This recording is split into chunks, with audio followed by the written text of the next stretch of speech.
अब आ गई हैं? Yes yes sir, sir. अब अब आ आ रही रही है है। सर। अब हमारे जिसमें वाइट मसल फाइबर थे और रेड मसल फाइबर थे और हमने वो डिटेल में डिस्कस कर लिया था। अब नेक्स्ट जो आज हमारा टारगेट है that is the mechanism of action. ये इसका स्केलेटल मसल का कंट्रैक्शन कैसे इसका मैकेनिज्म होता है। इसके दो मैकेनिज्म हैं, एक है जनरलाइज मैकेनिज्म और एक है मॉलिक्यूलर मैकेनिज्म। ठीक है, हम इसको सबसे पहले जनरलाइज मैकेनिज्म करते हैं। जनरलाइज मैकेनिज्म में क्या होगा, बेसिकली कॉन्सेप्ट यही है उसका कि नर्व है, नर्व का एक टर्मिनल है, नर्व के टर्मिनल में न्यूरोट्रांसमीटर एक रिलीज होगा। ठीक है, नर्व से मसल में जानी ना, जो भी स्टिमुलस होता है वो नर्व के थ्रू मूव करता है और वो मसल में मूव करता है, जिसकी वजह से क्या होता है, नर्व से मसल में मूव करता है किसके थ्रू, न्यूरोट्रांसमीटर के थ्रू।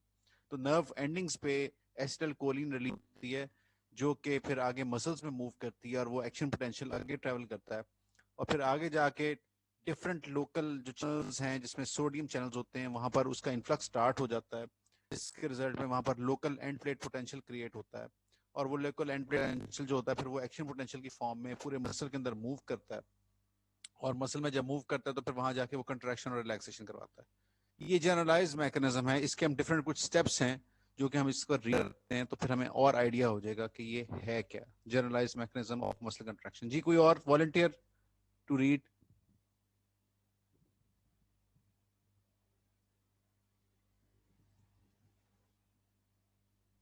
अब्दुल यस मतीन है सर। यहाँ पर? अब्दुल मतीन जी। बदर आप हो?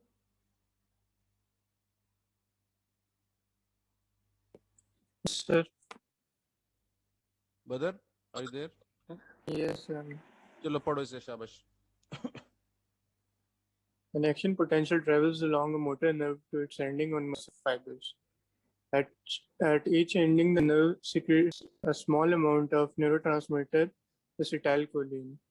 Acetylcholine acts on a local area of the muscle fiber membrane to open acetylcholine gate cation channels. The opening of acetylcholine gated channels allows large quantities of sodium ions to diffuse to the interior of the muscle fiber membrane. This section causes a local depolarization that then leads to the opening of voltage-gated sodium channels, which और creates इसमें an action potential. ठीक है, सो इसमें Which वही मैंने जो concept बताया था वही हो रहा है कि एक्शन पोटेंशियल एक नर्व के अंदर, मोटर नर्व के अंदर आ रहा है और नर्व से उसने ट्रांसमिट होना टूवर्ड्स मसल। जब नर्व से उस मोटर मसल में ट्रांसमिट होता है तो नर्व के जो एंड टर्मिनल होते हैं वहां किस तरह वो ट्रांसमिट करता है, वो न्यूरो ट्रांसमीटर्स के थ्रू करता है। कहीं भी जब भी आपका साइनेप्स बनता है तो साइनेप्स में एक प्री साइनेप्टिक एरिया होता है और एक पोस्ट साइनेप्टिक एरिया होता है। इस कंडीशन में जो pre synaptic area that is the nerve और post synaptic area that is the muscle, तो नर्व से मसल में ट्रांसमिशन होनी है तो बीच में एक न्यूरो ट्रांसमीटर रिलीज होगा जो कि वहां पोटेंशियल या जो भी एक्टिविटी है उसको ट्रांसमिट कर रहा है टूवर्ड्स द मसल। तो यहाँ पर इस केस में क्या है, न्यूरोट्रांसमीटर एसिटल कोलिन है। एसिटल कोलिन कैसे रिलीज होता है, कैसे होता है, वो हम मॉलिक्यूलर मैकेनिज्म में पढ़ेंगे, लेकिन जनरलाइज मैकेनिज्म है। एक्शन पोटेंशियल आ गया मोटर नर्व एंडिंग पे और वहां से न्यूरोट्रांसमीटर एसिटल कोलिन रिलीज हो रहा है।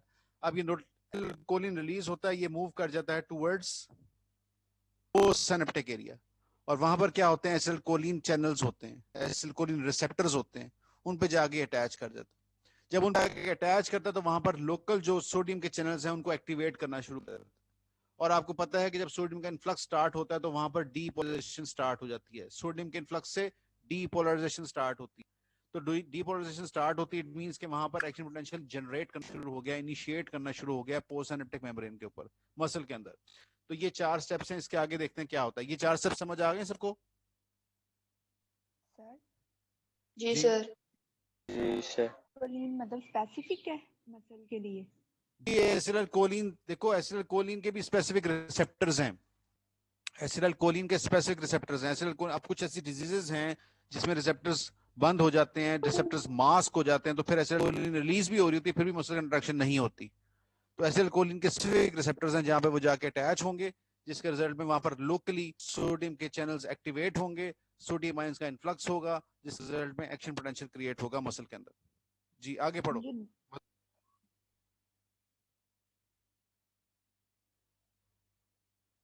बदर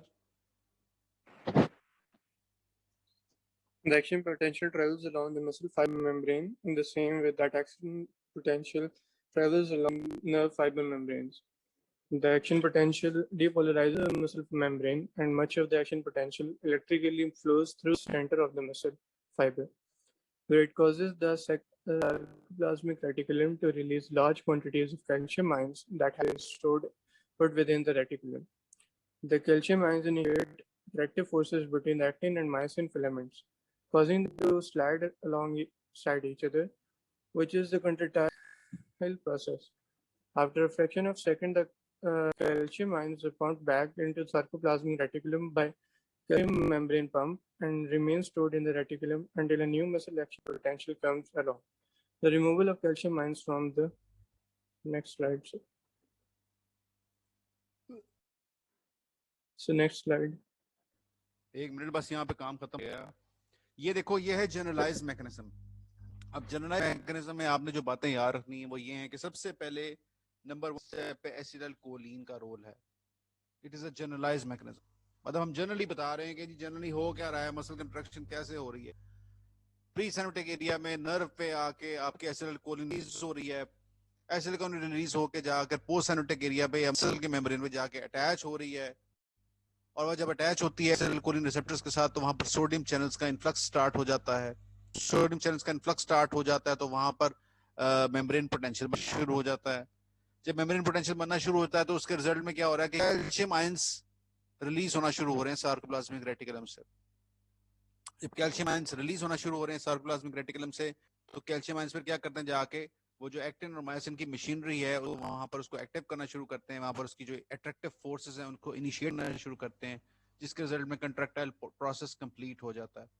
और जब कंट्रैक्टाइल प्रोसेस कंप्लीट हो जाता है तो फिर क्या होता है, कैल्शियम वापस रीस्टोर होती है, रिकैप्चर होती है बाय स्पेशलाइज्ड पंप्स। ठीक है, ये है generalized mechanism of muscle contraction. इसको कोई बता देगा? सर जी सर, जब हमने प्रॉपर्टीज पढ़ी थी स्केलेटल मसल्स की तो उनमें तो हमने कंडक्टिविटी तो नहीं पढ़ी थी। हमने कहा था कि ये नॉन कंडक्टिव नहीं होते। मसल्स कंडक्टिविटी क्या कर रहा है, क्या कंडक्शन की प्रोसेस क्या हो रहा है मसल्स के अंदर? तो ये एक्शन पोटेंशियल आ नहीं रहा तो वो कंडक्टिविटी नहीं होती। एक्शन पोटेंशियल आ रहा है तो वो टी ट्यूब्यूल्स वाला जो रोल है उस पर आ रहा है ना सारा। टी ट्यूब्यूल मैंने ये कहा नहीं था, टी ट्यूब्यूल्स मैंने टी ट्यूब्यूल्स में वो ट्रांसफर होता है सारा जो एक्सटीरियर को इंटीरियर के साथ कनेक्ट कर रहा है। नहीं, मैं कह रही हूँ कि मसल फाइबर्स में डिपोलराइजेशन हो रही है due to the initiation of action potential. तो वो तो कंडक्टिविटी ही हुई ना, काइंड ऑफ। चलो आप कह लो कंडक्टिविटी हो रही है फिर, ठीक है, इससे तसल्ली है जी। इसको रिपीट कर दो, इसको जनरलाइज मैकेनिज्म को कोई रिपीट कर दे। सर मैं करूं? जी नाम क्या बेटा आपका? क्रोतला। जी बोलो बेटा। Sir action potential motor nerve के अलोंग ट्रैवल करेगा और उस एंडिंग में जाएगा जहां से वो न्यूरोट्रांसमीटर के थ्रू एसिटाइलकोलिन रिलीज कर एसिटाइलकोलिन सोडियम इन्फ्लक्स कॉज करता है नर्व फाइबर के अंदर, जिसकी वजह से सोडियम गेट्स ओपन अप हो जाते हैं।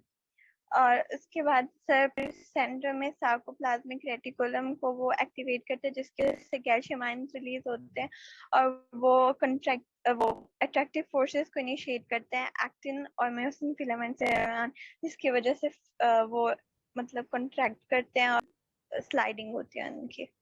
ठीक है, अच्छा अब यहाँ पर नोटिस करें तो हम ये देख सकते हैं, मैं ये कह सकता हूँ कि जो एसिटाइल कोलिन पोर्शन है और सोडियम आयंस वाला पोर्शन है it is related to neuron या नर्व, और उसके बाद जो पोर्शन है कैल्शियम मायोफिलामेंट्स वाला और कैल्शियम का इन्फ्लक्स हो रहा है, ये सारा रोल है, ये it is dealing with the muscle fibres. ठीक है, अब ये है जनरलाइज्ड मैकेनिज्म। ये टोटली 6-7 स्टेप्स हैं, 8 स्टेप्स हैं। इनको अगर हम मॉलिक्यूलर मैकेनिज्म में जाएंगे तो ये 8 स्टेप्स कन्वर्ट होंगे इनटू 14-15 स्टेप्स। इसमें वो कौन से ऐसे स्टेप्स हैं मुझे अभी यहाँ पर हिंट दे सकता है कि जिनको हम फर्दर एलैबोरेट कर सकते हैं? कोई ऐसे पॉइंट्स हैं जिनको फर्दर इस पे फर्दर डिस्कशन होनी जो मॉलिक्यूलर मैकेनिज्म में और खुलेंगे? Binding of calcium. Very good. Calcium का रोल जो है, कैल्शियम का रोल उसको बहुत एक्सप्लेन करना। एक्टिन की जो एक्टिवेशन वगैरह होगी, देखो ये कैल्शियम एक्टिन का रोल, ये जो पॉइंट नंबर 7 है, और पॉइंट नंबर 8 है, इसको भी बहुत डिटेल में डिस्कशन करनी पड़ेगी हमें मॉलिक्यूलर मैकेनिज्म के अंदर। और इसके अलावा जो ये शुरू वाला पोर्शन है, secretion of acetylcholine.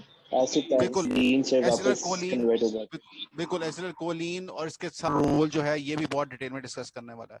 सो अभी ये क्या है, ये हमने जनरलाइज मैकेनिज्म किया है, ठीक है, जनरलाइज मैकेनिज्म किया है।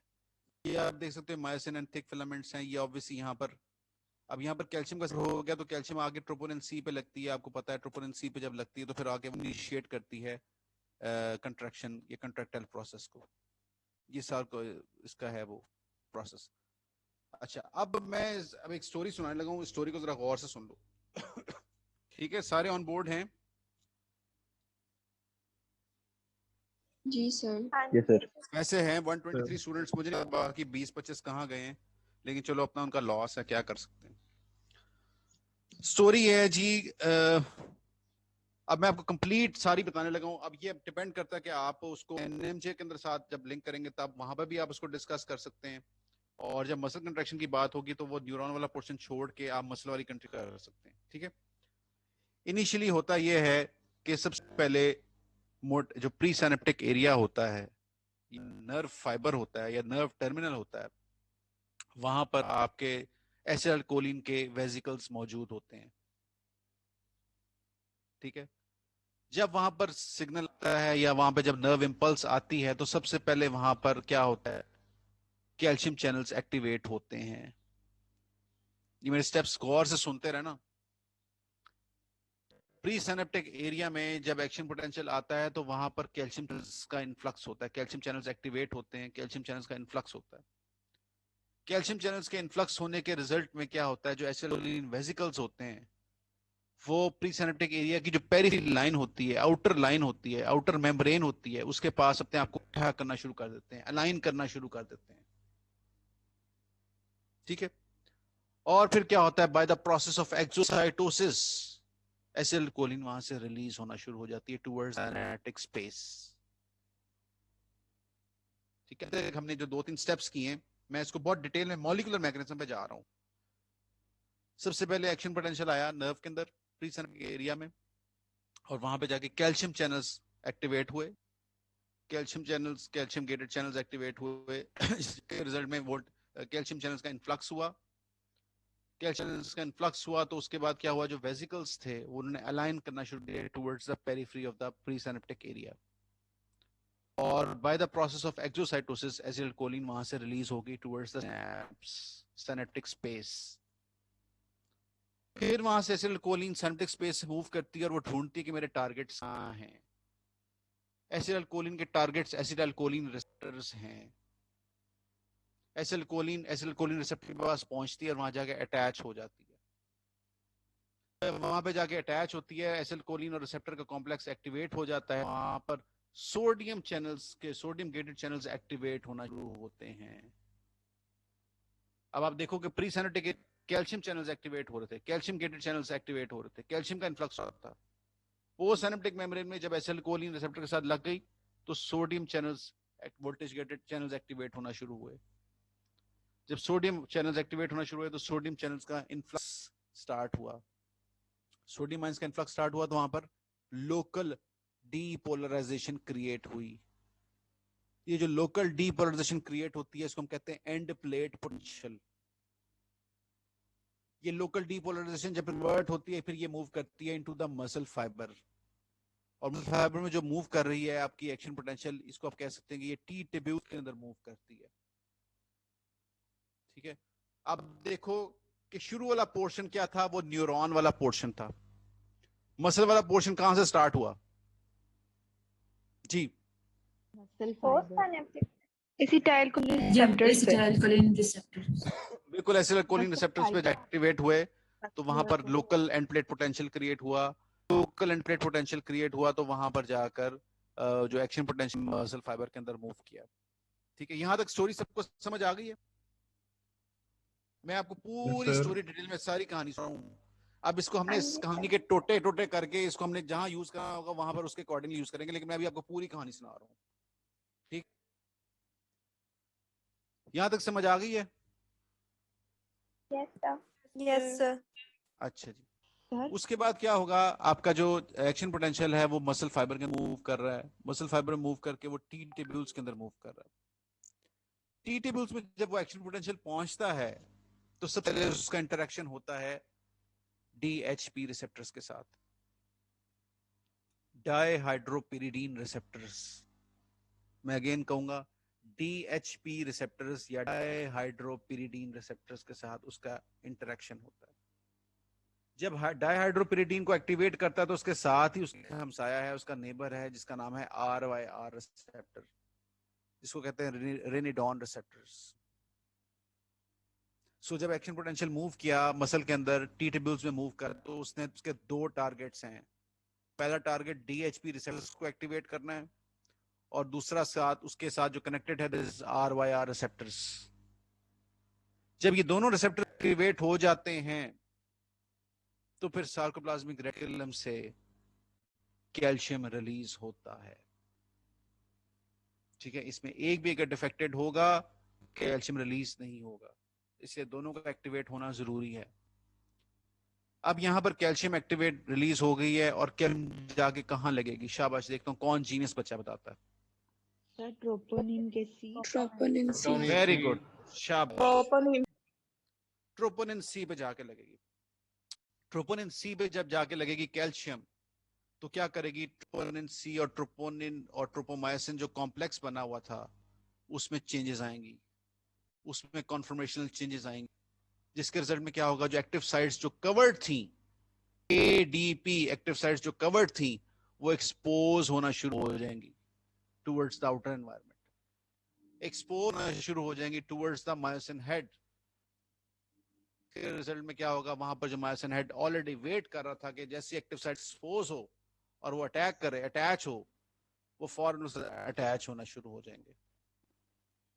ठीक है, और उसके बाद क्या होगा? वहां पर एनर्जी लिबरेट होगी, क्लीव होगी, जिसके रिजल्ट में होगा वहां पर मायोसिन हेड पुल करेगा, मायोसिन हेड एक्टिन फिलामेंट्स को पुल करेगा अपनी तरफ, जिसकी वजह से क्या होगा? जो जी लाइंस होंगी वो अप्रोक्सीमेट कर जाएंगी। दैट्स व्हाई मैं ये कहता हूं कि ड्यूरिंग कंट्रैक्शन फेज जो जी लाइंस हैं, ये सार्कोमेर की लेंथ्स वो शॉर्ट हो जाती हैं as compare to relaxed state. Reason यही है कि माय हेड्स पुल कर रहे होते हैं। फिर क्या होता है? एक और एटीपी मॉलिक्यूल आएगा, एक और एटीपी मॉलिक्यूल आएगा। अच्छा, साथ क्या हो रहा है? कैल्शियम ने जब अपना काम कर दिया है तो वापस फिर कैल्शियम का क्या, उसकी रिकैप्चरिंग स्टार्ट हो गई है। वो कौन करता था? सरका। बिल्कुल ठीक है, वो रिकैप्चरिंग स्टार्ट कर रहा है ताकि जो एक कंट्रैक्शन उसने कर दी है वो दोबारा नई कंट्रैक्शन स्टार्ट ना हो जाए, नई कंट्रैक्शन इनिशिएट ना हो जाए। ठीक है, तो कैल्शियम ने जाके एक दफा क्या किया? एक्टिवेट कर दिया, उसको एक्साइट कर दिया, ये एक्टिवेशन कर दी, एक्साइटेशन कर दी, जिसके रिजल्ट में एक्टिव साइट्स एक्सपोज हो गई, और उसके बाद मायोसिन हेड ने अटैच कर दिया। मायोसिन हेड अटैच हो गया तो उसके बाद उसने उसको पुल किया, जिसको हम कहते हैं पावर स्ट्रोक कहते हैं, और जब वो पुल हो गए तो वो सीमेट हो गए। फिर उसके बाद एक और एटीपी मॉलिक्यूल आएगा, एक एटीपी मॉलिक्यूल ने अटैचमेंट करवाई थी, और एक और एटीपी मॉलिक्यूल आएगा जो डिटैचमेंट करवाएगा। तो एक और एटीपी मॉलिक्यूल डिटैच करवाया मायोसिन हेड को फ्रॉम द एक्टिव साइट्स, जिसके रिजल्ट में क्या हुआ? रिलैक्सेशन ऑफ द मसल हो गई। ठीक है, ये आपका सारा फिनोमेना है, सारी स्टोरी ये है। इसको एक दफा हम देखें, इसको नाम, इस स्टोरी के डिफरेंट नाम हैं या डिफरेंट कहानी के बताने के तरीके हैं। इसको एक दफा बताओ जी, पढ़ो, कौन पढ़ेगा?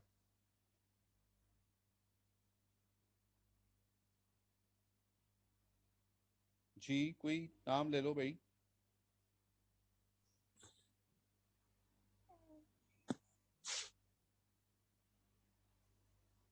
तहजीब sir.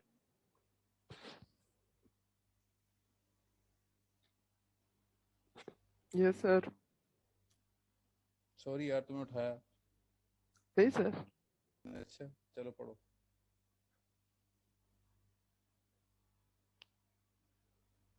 Molecular mechanism of muscle contraction, inhibition of actin filaments, role of shamines. Number third, muscle contraction, walk along. चलो जी। Inhibition of actin filament.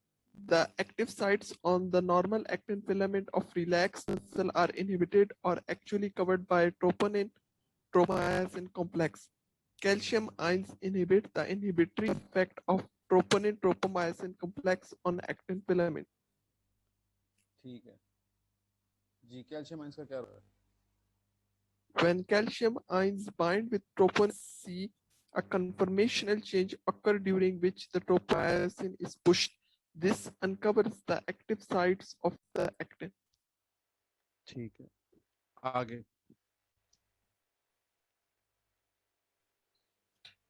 Actin filaments activated by calcium ions.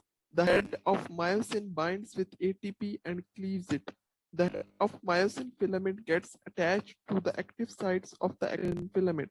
The attachment causes profound changes in the head and the arm of cross bridges. These changes causes the head to tilt toward R, releases ADP plus inorganic potassium and pull the actin filament along. Tilt of head is called power stroke. After release of ADP, new molecule of ATP is attached, causing attachment of head from actin. ठीक है जी, अब यहाँ तक हमने जो discussion किया है, किसी को कोई इशू? सर जो दूसरा एटीपी है वो सर पावर स्ट्रोक वाला बता दो। जी, पावर स्ट्रोक में अभी प्रॉपर डेफिनेशंस का व्यू आया हुआ है। पावर स्ट्रोक की डेफिनेशन में भी आपको उसके डिफरेंट स्टेप्स के साथ बताऊंगा, ठीक है? इस पर ध्यान ना हो जी। दूसरा क्वेश्चन क्या कर रहे हो? सर जो एटीपी डिटैचमेंट करवाता है वो कैसे करवाता है, मतलब कि वो एडीपी में कन्वर्ट होता है जो नया एटीपी आता है? नहीं भाई, वो आपका वो जाहिर बात है, एटीपी जब आया तो वो एडीपी में कन्वर्ट होगा, प्लस उसके अंदर एनर्जी निकल रही है, जो फॉस्फेट निकल पीआई, दैट इज एनर्जी। वो एनर्जी वो अटैचमेंट करवा रही है, ठीक है? वो अटैचमेंट करवा के करवा रही, पुल करवा रही है, ठीक है? अटैचमेंट के साथ पुल हो रहा है। चलो मैं एक दफा दोबारा बता देता हूँ। अभी यहाँ पे किसी को और के अलावा इशू, कंफ्यूजन थोड़ी सी क्रिएट हुई है, बताओ और कोई इशू, ताकि इसको एड्रेस कर दूं दोबारा जब करें तो। जी बोलो। एक तो आप लोग बोलते नहीं हो, सारे सो रहे हो, पार्टिसिपेशन 0 है, मैं अकेले ही बोली जा रहा हूँ, या कुछ 4-5 बच्चे? नहीं सर, जाके कंफ्यूजन है ही नहीं, क्या करें? कंफ्यूजन नहीं है सर जो डी अटैचमेंट बिल्कुल वाला नहीं। पॉइंट है दोबारा बता दें। अच्छा, डी अटैचमेंट वाला दोबारा बताएं। और क्या पॉइंट्स हैं जो दोबारा बताएं? आर रिसेप्टर के साथ एक और रिसेप्टर का नेम लिया था आपने, वो जरा रिपीट कर दीजिए। DHP, डाइहाइड्रोपिरिडीन, डाइहाइड्रोपिरिडीन receptors. अच्छा चलो मैं अब आपको दोबारा बता देता हूँ। अच्छा, इसमें अब हुआ ये कि थोड़ा सा आप लोगों को मैंने जो पूरा मैंने आपको सारी सुना दिया, मैं सारी कहानी को खत्म करके मैं सिर्फ मसल से शुरू कर देता हूँ, ठीक है? कि आपको और चीजें क्लियर हो जाएं। सबसे पहले क्या है जी, आपका टी ट्यूब्यूल्स के अंदर एक्शन पोटेंशियल मूव कर रहा है, मसल्स के अंदर आपका एक्शन पोटेंशियल मूव कर रहा है, और वो टी ट्यूब्यूल्स में मूव कर रहा है। टी ट्यूब्यूल्स में जब जाएगा तो सबसे पहले वो, आप इसको विजुअलाइज करो कि आप खुद हो एक्शन पोटेंशियल। अगर आप खुद विजुअलाइज करो कि मेरे सामने, आंखों के सामने सारा कुछ हो रहा है, आप देखो कि जी एक पोटेंशियल आया, जस्ट लाइक एक कार है कोई, या मोटर बाइक वो एक आई है, या गाड़ी आई है, action potential moves towards the T tubules, और जाते साथ ही उसने 2 बंदों को ठोक दिया, ठीक है? 2 बंदों को हिट कर दिया उसने। वो 2 बंदे कौन थे? कौन थे वो 2 बंदे? डीएचपी और आरवाईआर। जी, डीएचपी और आरवाईआर। डीएचपी और आरवाईआर जब थे, उनको हिट किया तो डीएचपी आरवाईआर ने कंबाइंडली फोन किया पुलिस स्टेशन में। और वो पुलिस स्टेशन कौन सा है? वेरी गुड, सार्कोप्लाज्मिक रेटिकुलम से फिर क्या पुलिस स्टेशन से क्या निकली? पुलिस। चलो अब यहाँ तक समझ आ रही है? तो अब मैं दोबारा इसको एक्सप्लेन कर देता हूँ। ये मैंने थोड़ा इसलिए लिंक किया था कि आप लोगों को थोड़ा इंटरेस्ट डेवलप हो। जब एक्शन पोटेंशियल मूव करता है टी ट्यूब्यूल्स में, तो टी ट्यूब्यूल्स में जाके डीएचपी रिसेप्टर्स को स्टिमुलेट करता है, टीएचपी रिसेप्टर को एक्टिवेट करता है। जब डीएचपी रिसेप्टर्स एक्टिवेट होते हैं तो उसके साथ आरवाईआर रिसेप्टर्स या रेनिडॉन रिसेप्टर्स अटैच होते हैं, वो भी एक्टिवेट होना शुरू हो जाते हैं। जब आरवाईआर रिसेप्टर्स एक्टिवेट होना शुरू हो जाते हैं तो सार्कोप्लाज्मिक रेटिकुलम को ये मैसेज जाता है कि जब सिग्नल आ गया है, एक्शन पोटेंशियल आया है, पीछे से स्टिमुलस आया है, ट्रिगर आया है, now the muscle needs to be contract, तो कैल्शियम रिलीज करो। तो सार्कोप्लाज्मिक रेटिकुलम फिर क्या करती है? कैल्शियम रिलीज करती है। कैल्शियम रिलीज हो गया, सीधे पहुंचती है ट्रोपोनिन सी पे। ट्रोपोनिन सी पे जब पहुंचती है तो वो फिर ट्रोपोनिन ट्रोपोमाइसिन कॉम्प्लेक्स जो होता है उसमें क्या होता है? उसमें चेंजेस आना शुरू हो जाती हैं, उसमें कॉन्फर्मेशनल चेंजेस आना शुरू, उसमें ट्विस्ट होना शुरू हो जाता है, ठीक है? वो जो structure double standard legal structure था वो ट्विस्ट होना शुरू होता है। जब वो ट्विस्ट होना शुरू हो जाता है तो आप खुद इसको ऑब्जर्व कर सकते हो, विजुलाइज कर सकते हो कि कोई एक चीज अगर है, उसको अगर घुमाना शुरू कर दें तो उसकी एक्टिव साइट्स की चेंज होना शुरू हो जाएंगी, उसकी पोजीशन चेंज होना शुरू हो जाएंगी। तो जब वो ट्विस्ट होना शुरू हो जाता है, उसमें कन्फर्मेशन होना शुरू हो जाती है, तो एक्टिव साइट जो होती है वो एक्सपोज हो जाती हैं, वो ओपन हो जाती हैं। जो ट्रोपोमाइसिन ने कवर करके रखी हुई थी वो एक्टिव साइट्स ओपन होना शुरू हो जाती हैं। जैसे ही वो ओपन होना शुरू हो जाती है तो माइसिन हेड तो पहले तैयार बैठा था, उसमें एक एटीपीएस एक्टिविटी थी, उसमें एक एटीपी मॉलिक्यूल लगा हुआ था और उसने उसके हेड को एनर्जाइज करके रखा हुआ था। जैसे ही वो एनर्जाइज हेड को एक स्पेस मिलती है, फौरन जाके वो अटैच हो जाता है। और जैसे ही अटैच होता है तो वहां पर जाके फिर क्या करता है, उसकी जो फ्लेक्सिबल पोर्शन उसके क्या था, हिंज था, हिंज पे वो क्या करता है, उसके एक पॉइंट पे आके उसको वहां पर जैसे एनर्जी वहां से लिबरेट होती है तो वहां पर क्या, वहां पर एक पुल क्रिएट होता है। वो पुल जो क्रिएट होता है उसको हम कहते हैं पावर स्ट्रोक, जिसकी वजह से क्या होता है, जो जेड लाइंस होती हैं वो अप्रोक्सीमेट होती है। ठीक है, जो नॉर्मल लेंथ थी सार्कोमेर की वो 2.2 नैनोमीटर के करीब थी, लेकिन जब वो कंट्रैक्शन होती है तो वो 10 नैनोमीटर के करीब आ जाती है, तो अप्रोक्सीमेट हो जाती है। This is called as contraction. अब यहाँ पर क्या हुआ, एक और एटीपी मॉलिक्यूल आया, एक और एटीपी मॉलिक्यूल ने आके डिटैच करवाया। आप समझ लो कि एक बंदे उसके साथ मिलना है तो एक और बंदा आया, उसने आके पहले मिलवाया है, ठीक है, फिर उसके बाद एक और बंदा आया जिसने उनको आपस में सेपरेट भी किया। तो दो एटीपी मॉलिक्यूल्स यूज हो रहे हैं एक मसल कंट्रैक्शन के अंदर।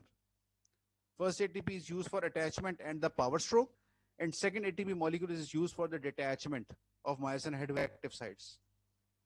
ठीक है, और कैल्शियम का क्या फेट हुआ, कैल्शियम ट्रोपोनिन सी के साथ लग गई थी, उसका क्या फेट हुआ, वो वापस रिकैप्चर हो गई, सरकार ने रिकैप्चर कर लिया, ताकि एक जो स्टिमुलस आया था उसने एट अ टाइम एक कंट्रैक्शन करके काम खत्म हो गया।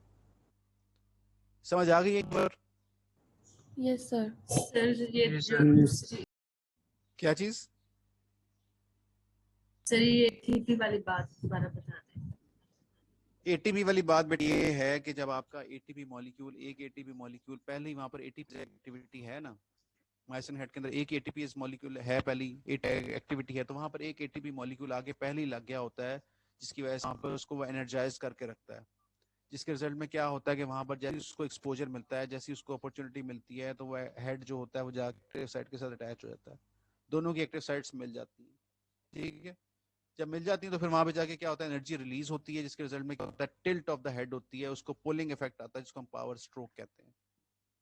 ठीक है, after release of ATP new molecule of ATP is attached, causing detachment of head from the actin. इसको भी पावर स्ट्रोक जब हम करेंगे तो इसको और क्लियर हो जाएगा आपको। चलो, ये binding, myosin cross bridges binds to actin molecule, ये बाइंडिंग हो रही सबसे पहले। इससे पिछला स्टेप क्या, कोई बताएगा?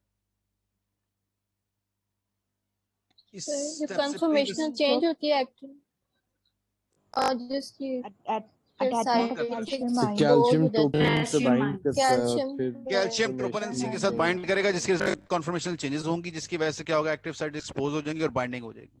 ठीक है, बाइंडिंग होने के बाद क्या हुआ, वहां पर पुलिंग होगी, जिसको हम कहते हैं स्ट्रोक। ये देखो पुल हो रही है, इस डायरेक्शन में पुलिंग हो रही है, पुलिंग हो गई तो फिर क्या होगा, डिटैचमेंट होगी।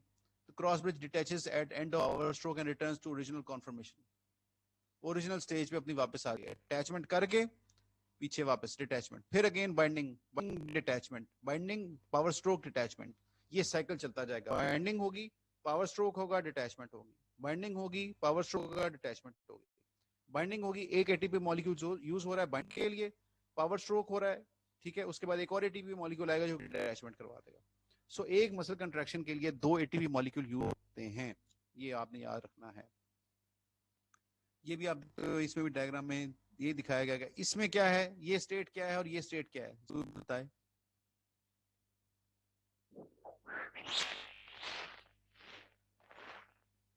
सर पर्पल वाली रिलैक्स स्टेट है, यानी कोई एक्शन पोटेंशियल नहीं आया, और ये जो पिंक वाली है ये मतलब कि एक्शन पोटेंशियल जनरेट हुआ है, जिसकी वजह से कैल्शियम की बाइंडिंग हुई है ट्रोपोनिन के साथ, और ठीक है, सारा एक्साइटेबल। अच्छा मैं ये कह सकता हूँ कि एक हेडिंग है, एक हेडिंग है एक्साइटेशन ऑफ द मसल और एक हेडिंग है कंट्रैक्शन ऑफ द मसल।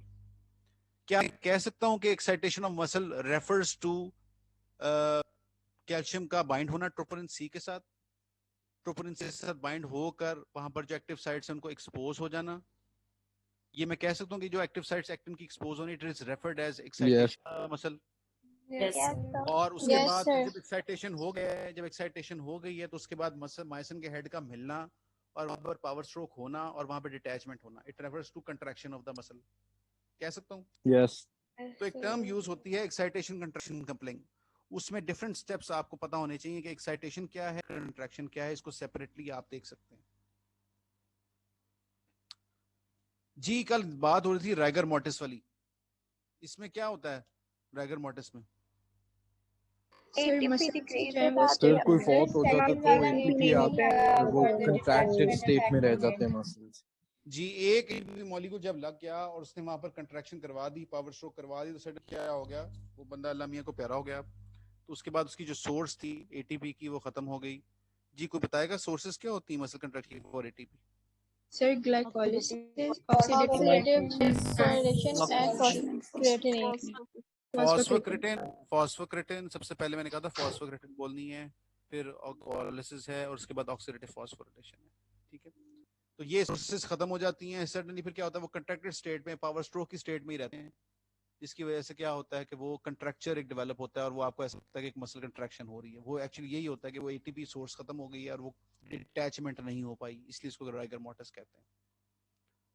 अच्छा जी, ये वही डायग्राम्स हैं डिफरेंट, इसमें आप देख रहे हो। इसको कोई एक्सप्लेन करे, शाबाश जी, किसी का नाम लो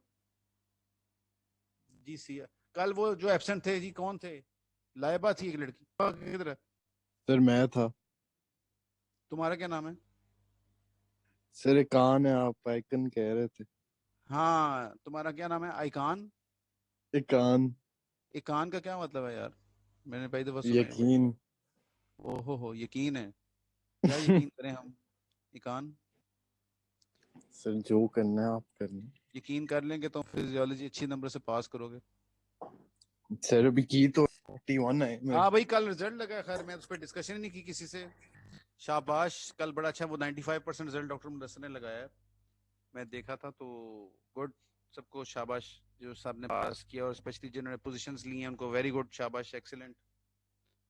ठीक है सर, जिन्होंने पास किया है लेकिन डिसीजन नहीं ली, जिन्होंने पास किया है उन्होंने पोजीशन नहीं ली, वो दोबारा मेहनत करें। ठीक है, आप सब इक्वल ही लोग हैं, हर बंदा अपनी अपनी मेहनत कर रहा है, हर बंदे की अपने पोटेंशियल है, जितनी मेहनत करता है उसको उतना फल मिल जाता है। थोड़ी सी लक की बात भी होती है, तो इसलिए आप अपनी मेहनत जारी रखें, डिसहार्ट बिल्कुल भी ना हो। तो यही मेरा मैसेज है कि जो लगता है, जिनको लगता है कि मैं अच्छे पोटेंशियल खेल सकता हूँ और मैं पोजीशन ले सकता हूँ, तो वो हिम्मत बिल्कुल ना हारें, क्योंकि हार्ड वर्क जो होती है वही टैलेंट को करती है। अगर टैलेंट काम ना करे तो हार्ड वर्क आगे आ जाती है। अगर आपको लगे कि आप में टैलेंट है तो आओ मैदान में खेलो, compete करो, सबके लिए ओपन फील्ड होती है। हर टेस्ट के अंदर हमने कोई स्पेशल माइंड तो नहीं बनाया होता कि जी फलाने बच्चे की पोजीशन आएगी तो फलाने का ये होगा। डिपेंड्स ऑन योर स्कोर्स, आप एमसीक्यू में स्कोर कैसे कर रहे हो, आप एससीक्यू में स्कोर कैसे कर रहे हो, वो एड ऑन हो रहा है।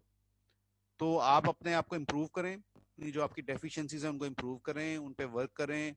बिल्कुल ये होता, देखो कई दफा स्टूडेंट ये होता है, अब तुम लोग मुझे उस तरफ लेके जा रहे हो कि मैं तुम लोगों को भाषण स्टार्ट कर, ठीक है पहले लेक्चर कर लें। जी सर, पहले थोड़ा सा भाषण दे हैं पहले थोड़ा सा भाषण दे। मैंने कहा जी सर, थोड़ा सा भाषण। तो किस किस की आई है पोजीशंस माशाल्लाह के साथ? मेरी का नाम कोई होता है? आइकन। इकान जी अच्छा चलो गुड। कितने नंबर आए बेटा? 41। वेरी गुड, शाबाश, आउट ऑफ 50 ना? जी जी और किसकी आई है? सर मेरी। अच्छा वेरी गुड। और बस 2 पोजीशनें आई हैं? सर मेरी। भाई मेरी का तो पोजीशन होती है, कोई नंबर होता है, नंबर बताओ मुझे। मेरी लगाई हुई है सर 42। चलो अच्छा गुड 42। ये जितने लोग हैं मैं देख रहा था, मेरा ख्याल है टॉप 46 पे है कि 44 पे है? 45 पे टॉप है, और सेकंड पोजीशन मेरा ख्याल आ रही 43 पे आ रही, 42 पे आ रही। सर 42.5। 42.5। तो अब ये देखो जो 42.5, और मैं देख रहा था, मुझे नहीं पता, मुझे याद नहीं, मैंने कल देखा था, मुझे जो मैंने इस पे एनालिसिस किया ये था कि जो टॉप फर्स्ट है और जो सेकंड है उसमें दोनों में डिफरेंस ये आ रहा था इफ आई एम रॉन्ग तो मुझे करेक्ट करना, एक के एमसीक्यूज के स्ट्रॉन्ग हैं और एक के एससीक्यूज स्ट्रॉन्ग थे, ऐसे ही है? एससीक्यूज में नंबर एक के ज्यादा हैं और एक के एमसीक्यूज में नंबर ज्यादा हैं, ऐसे ही है? Yes sir. तो अब ये देखो, इसका मतलब है कि एक के एमसीक्यू स्ट्रॉन्ग थे तो वो एमसीक्यू की एज से वो आगे निकल गया, और दूसरे का ये है कि वो एससीक्यूज उसके स्ट्रॉन्ग है लेकिन उसके अकॉर्डिंगली उसने उसको कम्पीट कर दिया, लेकिन एमसीक्यू डिफरेंस पड़ा, उसको कम्पीट किया उसने एससीक्यू से। तो मेरी नजर में लोग 40 प्लस हैं या इवन 39 वाले भी मतलब पीछे भी आप देखो, डिपेंड करता है आपकी प्रेफरेंस पे, लेकिन ये कि जिन्होंने अपना फुल फ्लैच लाया है वो 39-40 तक तो गए हैं, और जो 39-40 वाले बच्चे थे वो कुछ भी कर सकते हैं, मतलब वो आप में उनका कंपटीशन चल रहा है, डिपेंड्स कि उनके एमसीक्यूज 2 ठीक हो गए वो आगे निकल जाएंगे, 2 एमसीक्यू खराब हो गया वो पीछे हो जाएगा। एससीक्यूज में आपकी प्रेजेंटेशन मैटर कर रही है, वो आपकी क्लिक कर गई, एग्जामिनर जो पेपर चेक कर रहा है उसको क्लिक कर गई। कई मुझे कल कुछ पेपर्स आए हैं, मुझे पर्सनली लोगों ने भेजे हैं जिनकी प्रेजेंटेशन ठीक ठाक थी लेकिन वो कह रहे नंबर कम आए हैं। अब मुझे नहीं पता क्या रीजन हुई है, मैंने मुदस्सिर को भेज दिए थे पेपर्स, मैंने कहा उनको रिव्यू कर लें, लेकिन वही कह रहा हूँ सर ये प्रेजेंटेशन किस तरह पता डिफरेंशिएट करते हो आप बुरी से? मैंने आप लोगों को एक पेपर शेयर किया था शुरू में, याद होगा आप लोगों को? नहीं सर, मैंने किया था किया होगा सर, मुझे याद नहीं आ रहा। हाँ मैंने एक पेपर शेयर किया था, अब तुम्हें नहीं पता, तुम टोन माहौल में बैठे हुए थे भाई, तुम्हें नहीं पता, थोड़ा ध्यान रखा करो आगे पीछे हो क्या रहा है। सर आंख लग गई थी। मैंने बेटे पेपर वहां पर बोला नहीं था, मैंने वहां शेयर किया था, वो अभी भी पड़ा होगा ग्रुप के अंदर अगर देखोगे जाके। तो ये कि उसमें देखो सम अप करने की बात ये है कि उसमें आपके अच्छा का वर्क होना चाहिए, ठीक है, आपने ब्रीफली डिस्कस किया हो हर पॉइंट को, ये नहीं कि आप एक पॉइंट को पकड़ के उसके इतने लंबी डिस्कशन कर दो, 5-6 लाइनें बना दो, 8 लाइनें बना दो और वो आपके नंबर पॉइंट्स खत्म हो जाएं, ठीक है? तो इसमें ये कि जो फिर इस पे एक पूरा एक इंशाल्लाह आप लोगों के जो मेंटोर्स हैं आप पे इस पे वर्कशॉप करनी चाहिए, वो करेंगे ताकि आपको ट्रेन करें, बताएं कैसे करनी है। तो बाकी एक टिप्स वगैरह जी। सर मेरे एमसीक्यू बहुत ज्यादा गलत होते हैं, इसका क्या है? इसका मतलब है कि आप सुपरफिशियल पढ़ते हो, इसका मतलब ये आप डिटेल नहीं पढ़ते, आप डेप्थ में नहीं जाते हो, इसका रीजन ये है। इसका रीजन ये। हाँ देखो पता क्या होता है, रीडिंग सिर्फ नहीं होती, आपने कॉन्सेप्ट भी डेवलप करना होता है, आपने आपस में इंटरलिंकिंग इंटरकनेक्शन क्या आ रहा है, चीजें आपस में इंटरलिंक्ड हैं। जैसे मैंने अब आपको देखो अभी इस वक्त जो मसल कंट्रैक्शन है, सिर्फ कंट्रैक्शन, मैंने सिर्फ आपको ये स्टोरी नहीं बताई, मैंने आपको पहले पूरी स्टोरी बताई है, ओवरऑल की पिक्चर हो क्या रही है, कहाँ से नर्व से शुरू हुआ मसल तक एंड पे जाते जाते हुआ क्या क्या बना। तो वही बात है कि आप गाइटन में चीजें डिस्पर्स्ड हैं, आप जब गाइटन की रीडिंग करते हैं तब आपको जो लोग गाइटन पढ़ने वाले हैं वो एग्री करेंगे इस बात से कि जब आप पूरा चैप्टर कंप्लीट कर लेते हैं तब आपको पता लगता है हुआ क्या था। टॉपिक पढ़ने से या एक पेज पढ़ने से आपको कभी नहीं पता लगेगा हुआ क्या है एक्चुअली, ऐसा ही है ना? यस सर ऐसे ही है। Yes sir. अब ये फातिमा बाबर ने क्या लगा दिया, ये कहाँ है फातिमा बाबर? इधर है सर, वो जो आपने पेपर्स भेजे ना वही फॉरवर्ड जी जी जी जी, चलो थैंक यू भाई फातिमा। सर एक और बात करनी थी सर। सर वो सर टाइमिंग्स का भी टेस्ट के ऊपर जरा होता है सर, जो भी टाइम दिया गया है सर वो सबके लिए एक होना चाहिए, बिकॉज सर देखें अगर मेरे 3 मैंने 2.5 नेक्स्ट टाइम बहुत स्ट्रिक्टली इस चीज को फॉलो किया जाएगा नेक्स्ट टाइम, क्योंकि इस दफा बहुत लोगों ने गिला किया, बहुत लोगों ने लड़ाइयां भी की हैं, मेरे साथ लड़े हैं लोग आके, मतलब मैं सामने होता तो हाथापाई हो जानी थी, इन्होंने कहा इतना कहा हमारे साथ ज्यादती हो गई, हमारी पोजीशन आनी थी, मैं परेशान हो गया सर, मैं डिस्ट्रैक्ट हो गया, मैं मेंटल टॉर्चर में से गुजरा हूँ, आपने मुझे कहा था इतने में होना और बाद में आपने आधे आधे घंटे के लिए 20-20 मिनट के लिए आपने एमसीक्यूज खोले। 20 मिनट्स के लिए भी सर वो थोड़ा अनफेयर, सर आप मुझे खुद बताएं कि हमें एक टाइम बताया, अनफेयर हो जाता है सर। वो मैं कह रहा हूँ ना, उसके ऊपर इंशाल्लाह अब नेक्स्ट टाइम से हम स्ट्रिक्टली इस चीज को मैं फॉलो करूंगा, मैं पहले ही आपके 5 या 10 मिनट ज्यादा रखूं, ठीक है, ताकि ये है कि वो उसके अकॉर्डिंगली आपका टाइम उस अकॉर्डिंगली मैनेज हो जाए, ये ना हो कि बाद में हम उसको चैनल को खोल रहे हो तो उसी वक्त आपको शुरू में जैसे 20 एमसीक्यू होंगे तो मैं कोशिश करूंगा कि शुरू में ही हम 25 मिनट्स दे दें, हम उससे आगे जाए ही ना, मैं पहले 5 मिनट ऊपर दे दूं, 5 मिनट आपको ऊपर दे दें पहले ही वो उसके अटैचमेंट वाले या सबमिशन वाले, क्योंकि बाद में वो जो 5 मिनट हमने लेट किया होता है, मैं जो 5 मिनट बचाने की कोशिश कर रहा हूँ एंड पे 20 मिनट में कन्वर्ट हो जाता है। ठीक है, तो और कोशिश ये करनी है कि जो आपके ऑनलाइन में Yes, होता है ना, sir. वहाँ पे यूएचबी भी होता है, 45 एमसीक्यूज होते हैं और 45 मिनट दिए जाते हैं आपको। तो कोशिश ये करो कि अगर आप लोगों के एमसीक्यूज बहुत स्लो चल रहे हो, इसको जरा फास्ट करो। मुझे अक्सर बच्चे आके कहते हैं सर हम जल्दी के चक्कर में हमारे 2-3 एमसीक्यू जो कि हमने बाद में पता लगता था बिल्कुल श्योर शॉट थे, वो हमारे खराब हो गए। तो यही सर आपको अपना जो सिनेरियो बेस होते हैं टाइम लग जाता है काफी। बिल्कुल टाइम लगना चाहिए, लेकिन बात है कि अब आप सिनेरियो बेस्ड जो सिंगल ऑप्शंस आ रही हैं, सिंपल ऑप्शंस आ रही हैं, उनको तो क्लिक करो विद इन 15 सेकंड्स 20 सेकंड्स, वो अपना टाइम बचाओ। अब इस दफा सेकंड ईयर का जो प्रॉफ हुआ है उसमें हुआ है क्या है, सारी गेम यही हुई है, सिनेरियो बेस्ड क्वेश्चन आए, सारे कोलैप्स कर गए। आपने देखा सबसे टफ पेपर आया था, कितनी आई फिजियो में। तो आप लोग इसी से बचो, वहां पर जाके सारी एमसीक्यूज मैं कंसिडर करता हूँ कि एमसीक्यूज इज द बैकबोन। आपके 45 मिनट का एमसीक्यू है वो ही डिफाइन कर रहा है कि आपने आगे जाना है कि पीछे रहना। वहां पर आपको ठप्पा लग जाता है। और भी आपको एससीक्यू सारे अटेम्प्ट करने हैं, लेकिन आपको एक कॉन्फिडेंस, एक आपको माइंड में आ जाती है कि मैं यार मैं सब्जेक्ट पास करने की तरफ जा रहा हूँ या फेल की तरफ जा रहा हूँ। तो एमसीक्यूज इज द बैकबोन, जिसके एमसीक्यू स्ट्रांग हैं वो ऊपर जाता है। लास्ट टाइम भी अंशरा का जो हुआ था उसके शी स्कोर्ड 43। ये मैं टॉपर्स के लिए बता रहा हूँ कि आपको 45 में से 40 प्लस तो एटलीस्ट लेने पड़ेंगे अगर आपने यूएचएस खेल रहे हो। अगर यूएचएस के लिए खेलना है तो आपको 40 प्लस मारने पड़ेंगे। 43 वो थे, इस दफा शफक की पोजीशन आई है, उसके भी उम्मीद है उसके बनने अराउंड 90 समथिंग बने, उसके उम्मीद है उसके भी इतने ही बने, लग 42 43 तक बने होंगे। ठीक है, तो वही बात है कि आपको 40 प्लस पे जाना है। 30 plus is safe for passing. ठीक है, 32 is safe for passing. 35 to 37 number अगर आप ले जाते हैं तो आप डिस्टिंक्शन की तरफ जा रहे हैं। 38 तक अगर डिस्टिंक्शन के लिए जा रहे हो, और अगर 42 43 तक जा रहे हो तो फिर आप यूएचएस में खेल सकते हो। इट डिपेंड्स ऑन यू कि आप कहां तक जा रहे हो। जो टॉपर है, जो टॉप कर रहा है, वो 45 में से 45 भी सकता है कोई।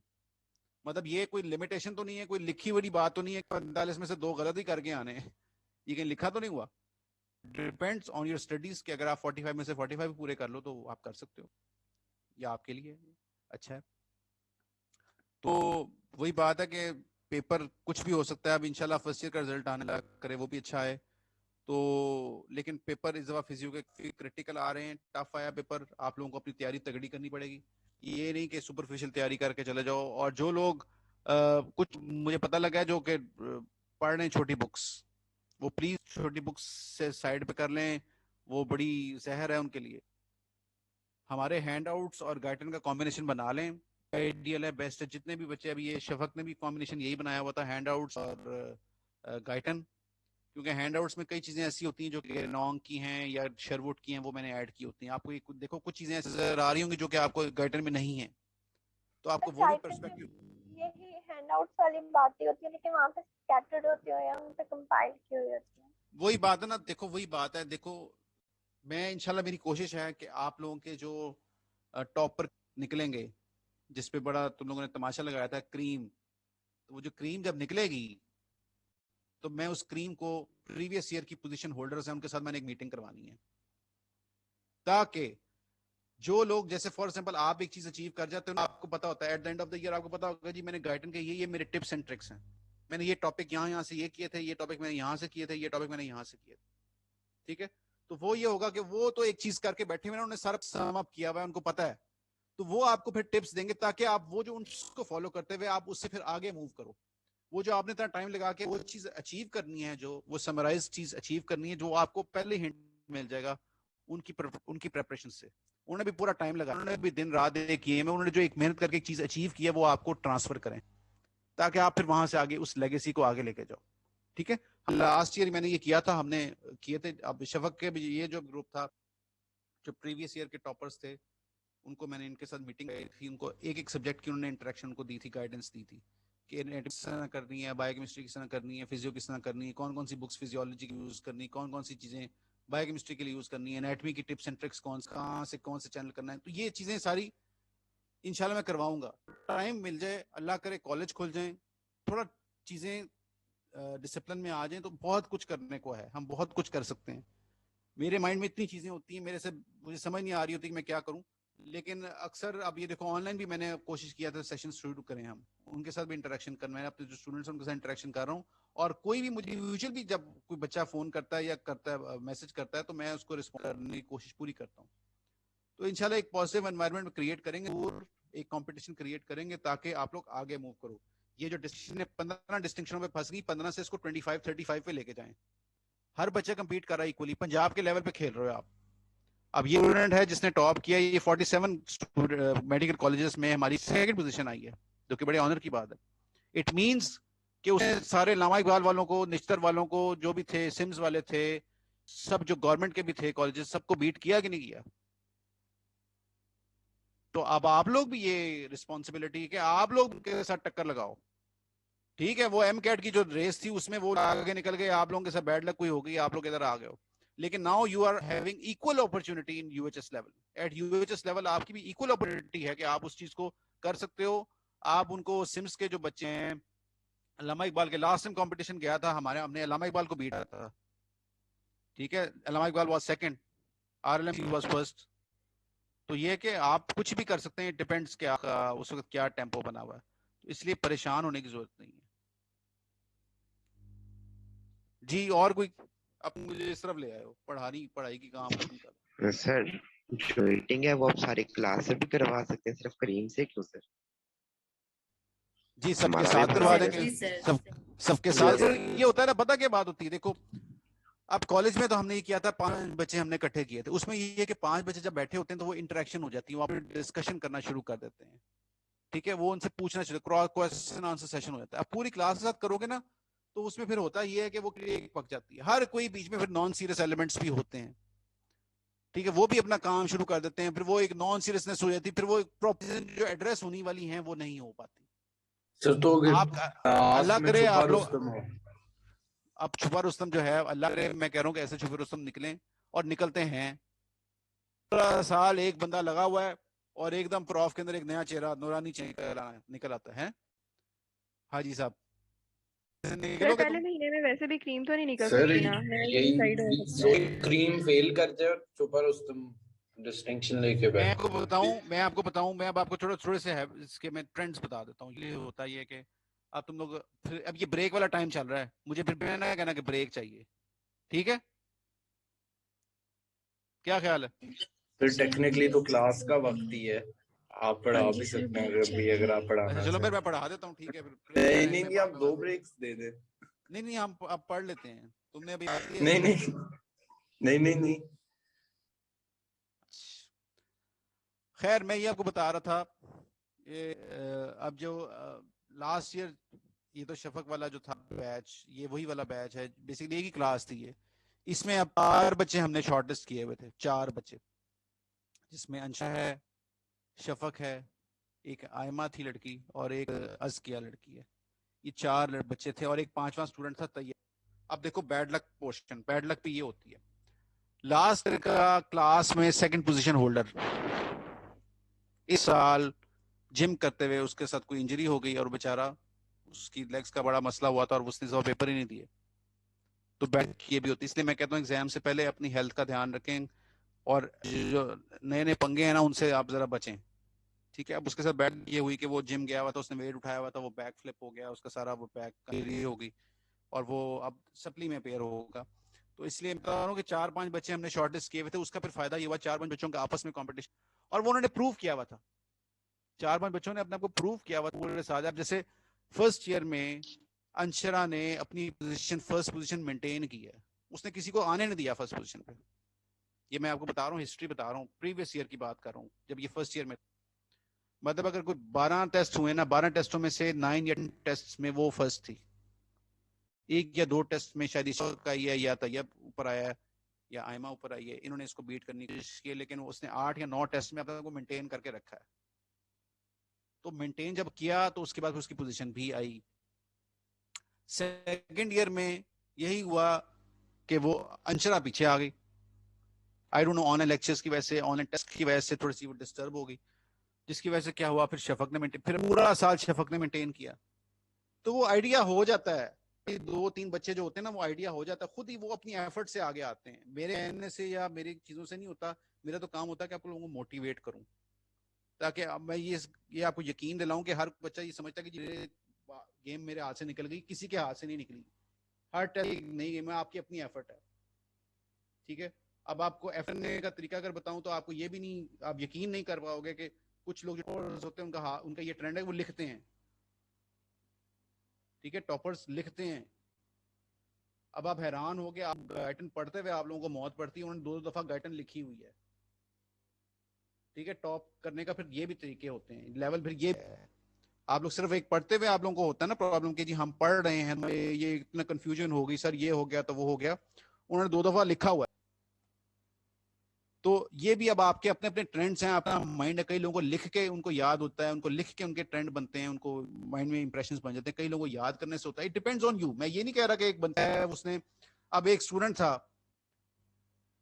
उसने जनाब एनाटमी 7 दफा रिवाइज की, 7 टाइम्स, और उसके माइंड इतना सेंसिटिव था। जो होते हैं ना, जब आप टॉप पे जाते हो ऑब्वियसली, जब आपने हाई अचीव करना तो आपका माइंड सेंसिटिव हो जाता है, आप लोगों को छोटी छोटी चीज क्लिक करती है, छोटी चीज आपको डिस्टर्ब भी करती है, आपको छोटी सी आवाज भी अगर आ रही है आपको डिस्टर्ब शुरू कर देती है। तो उस स्टूडेंट ने क्या किया, मस्जिद में जाके पढ़ता था, 7 टाइम्स उसने एनाटमी रिवाइज की, उसकी गोल्ड मेडल आया था एनाटमी में। तो हर बच्चे का अपना हर बंदे की अपनी केमिस्ट्री है, अपना एनवायरनमेंट है, अपना सेटिस्फैक्शन है उसका। कई लोग ग्रुप स्टडीज को फॉलो करते हैं, कई इंडिविजुअल स्टडीज पढ़ना चाहते हैं, कई लोगों को होता है मैं रात के टाइम बैठ के पढूं ताकि मुझे आवाज ना आए किसी चीज की, कई लोगों को होता है मैं बैठ के पढ़ते हैं, कई लोग अपने कानों में हैंडफ्री लगा के गाने लगा के पढ़ते हैं। हर बच्चे का अपना अपना ट्रेंड है, आपको अपने वो चीज डिफाइन कर ढूंढनी है कि आपकी पर्सनैलिटी कहाँ बिलोंग करती है। आपको जितनी जल्दी ढूंढ लोगे, उस डायरेक्शन पे लग जाओ, उस ट्रैक पे लग जाओगे तो आप आगे निकल जाओगे, ठीक है। सो ये भी डिस्कशंस हैं, मैं तो सारा सारा दिन इन पे बात कर सकता हूँ, इसलिए हम वापस आए हैं पढ़ाई पे, ठीक है, फिर किसी दिन कर लेंगे। जी हमने क्या किया ये मुझे एक्सप्लेन कर दे कोई, ये स्टेटस मैं बता देता हूँ, ये रिलैक्स स्टेट है। कैसे पता लगा रिलैक्स स्टेट, इसमें क्या क्या हो रहा है सर? क्योंकि अभी वो जो क्या कहते हैं ट्रोपोनिन और ट्रोपोमायोसिन कॉम्प्लेक्स, वो भी मतलब कवर एक्टिन ही अभी बाइंड कर सकता मायोसिन के साथ। बिल्कुल, वो मायोसिन हेड तो रेडी है, वो देखो मायोसिन की एक्टिन बाइंडिंग साइट रेडी है, बट ये कि उसकी जो दूसरी साइट है एक्टिव साइट वो अभी कवर्ड है, उसको अभी एक्साइटेशन नहीं हुई भी जी, ठीक है। फिर उसके बाद ये क्या हो गया, जी क्या हो गया सर? वो हट गया, मतलब कॉम्प्लेक्स हट है, एक्साइट हो गया, अभी वो अटैच हो गया एक्टिन का है, लेकिन ये एक्साइटेड स्टेट है। अभी इसके बाद कंट्रैक्टेड स्टेट आएगी जिसमें स्ट्रोक होगा, ठीक है। अब ये क्या हुआ, एक्टिव साइड, ये एक्साइटेड साइड आ गई जिसमें ट्रोपोमायोसिन डिस्प्लेस हो गई है, कन्फर्मेशनल चेंजेस आ गई हैं और एक्टिव साइट्स दोनों की मिल गई हैं, और मिलने के बाद क्या हुआ वहां पर पावर स्ट्रोक डेवलप हो जाएगा, ठीक है। अब ये देखो पावर स्ट्रोक, इनिशियली जो डार्क वाली है वो देखो किस डायरेक्शन में मूव कर रहे हैं एक्टिव साइट्स को, पावर स्ट्रोक पुलिंग हो रही है, मूव की डायरेक्शन क्या है, पुलिंग इफेक्ट आ रहा है, ठीक है, अप्रोक्सीमेट हो रहा है, अल्टीमेटली सार्कोमेयर लेंथ रिड्यूस होनी है। सो अभी क्वेश्चन आया व्हाट पावर स्ट्रोक, इसमें अब फिनोमेना है 2, कॉकिंग और रिकॉकिंग का फिनोमेना, इसको एक दफा बताएं जी। ये मैंने काफी डिटेल में किया, ये आपके शायद इस दफा उन्होंने गाइटन में ये कॉकिंग रिकॉकिंग का फिनोमेना डाल दिया है, लेकिन लास्ट ईयर नहीं था, ये मैंने लास्ट ईयर शेरवुड से उठाया था, इसलिए मैं इसी को कंटिन्यू करता हूं। इस दफा उन्होंने कॉकिंग रिकॉकिंग डाल दिया है, लेकिन ये पिछले साल से डला हुआ है, इसको पढ़ क्या है जी, पढ़ो जी। कोई और सर जी यार, कोई और? मेरे ख्याल है सारे जो मोटिवेशनल लेक्चर हुआ है ना उसके अंदर सब अभी वहीं पे फंसे हुए हैं, आ जाओ वापस। आ गया सर। क्या नाम है सर? बुशरा जी। बुशरा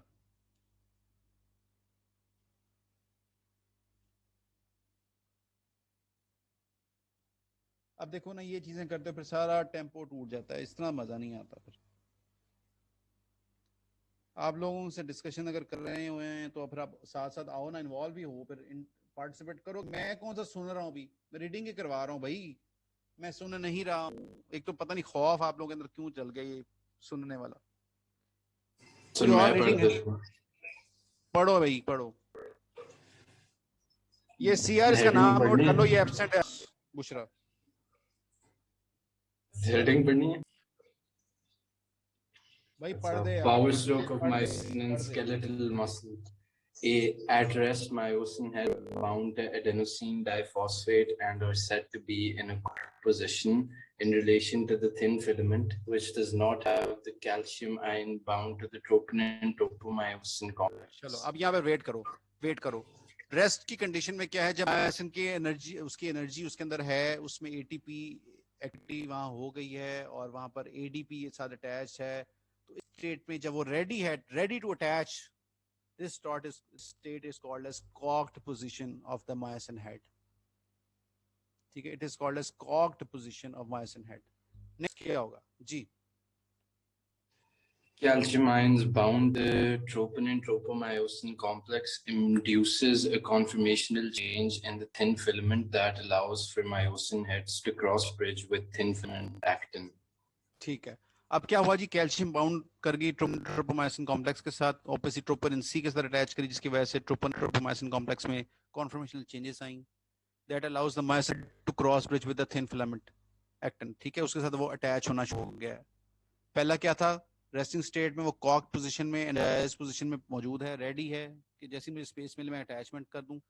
और उसके बाद क्या हुआ, कैल्शियम उसके साथ अटैच हो गई ट्रोपोनिन सी का, तो ट्रोपोनिन ट्रोपोमायोसिन कॉम्प्लेक्स में चेंजेस आना शुरू हो गई। जब चेंजेस आना शुरू होगी उसकी वजह से क्या हुआ, वो अटैच हो गया जी। आगे क्या होगा?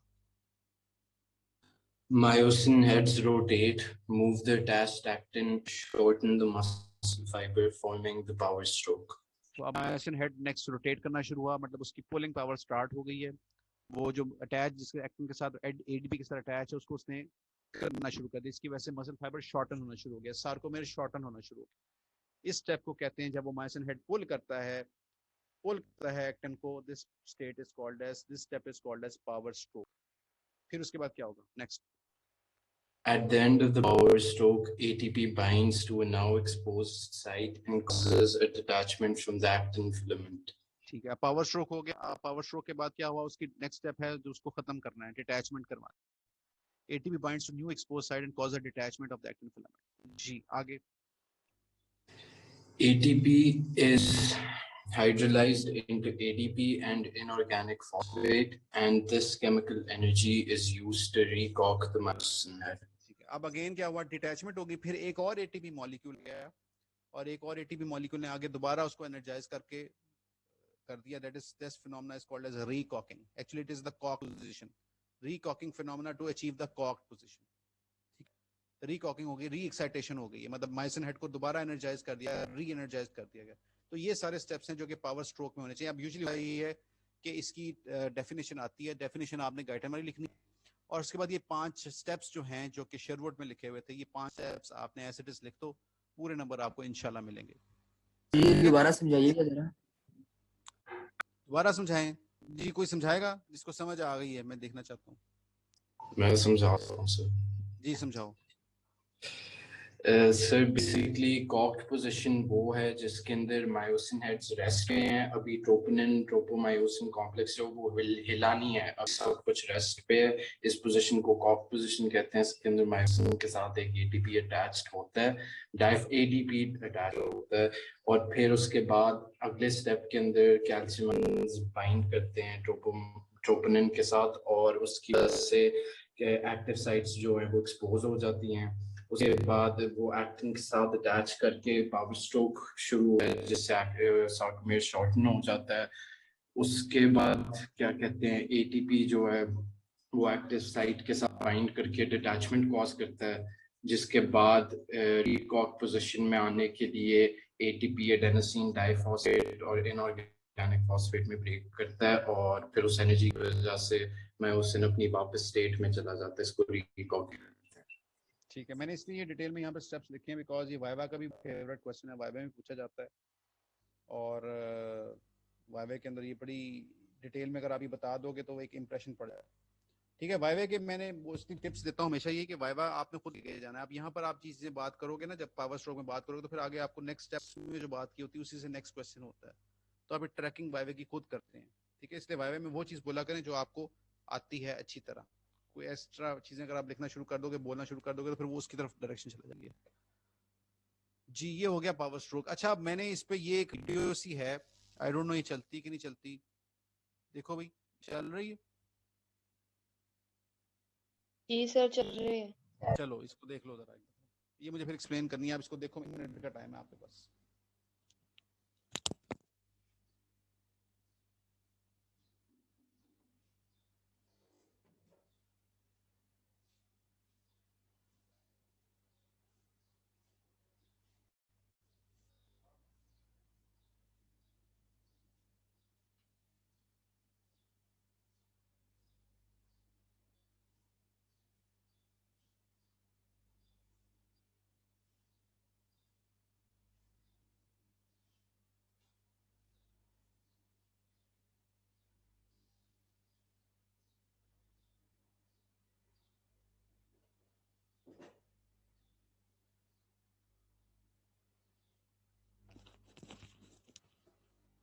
जी कोई करेगा एक्सप्लेन?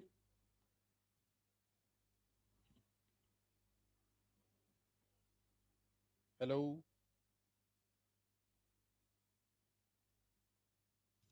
हेलो, आवाज आ रही है भाई?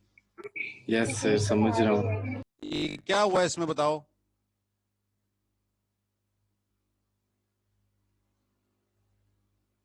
अभी समझने की कोशिश कर रहे हैं। हाँ वही है जो भी पढ़ा है। नहीं वो क्या पढ़ा है मुझे को बताओ ना। सर जो भी सुनाई है कैल्शियम बाइंड करती है उसके बड़ी बाद कुछ गया, अभी जो पढ़ा है, अभी जो सुनाया है बस हो गया है, आगे चलें सर, मुझे रिपीट कर दो, कौन करेगा? इतना सुनाया कोई और करे। जी सर मैं बताती हूँ। जी कौन हो आप? जैनब। जी जैनब बताओ। तो पहले उसने रेस्टिंग स्टेट दिखाई है जिसके अंदर ट्रोपोन एंड ट्रोपोमायोसिन कॉम्प्लेक्स जो है वो कवर किया हुआ है एक्टिन बाइंडिंग साइट्स को। उसके बाद इससे कैल्शियम आयंस का जब इन्फ्लक्स हुआ है तो वो आके बाइंड करते हैं विद ट्रोपोनिन सी, और जब वो बाइंड किए हैं तो ट्रोपोनिन ट्रोपोमायोसिन कॉम्प्लेक्स जो है वो ट्रांसलोकेट हुआ है जिसकी वजह से जो एक्टिन बाइंडिंग साइट्स हैं वो एक्सपोज हो गए हैं। जब एक्टिन बाइंडिंग साइट एक्सपोज हो गई हैं और ऑलरेडी जो मायोसिन जो हेड था पे उसके नियर पड़ा हुआ, उसके साथ ऑलरेडी एटीपी अटैच था तो वो एनर्जाइज था।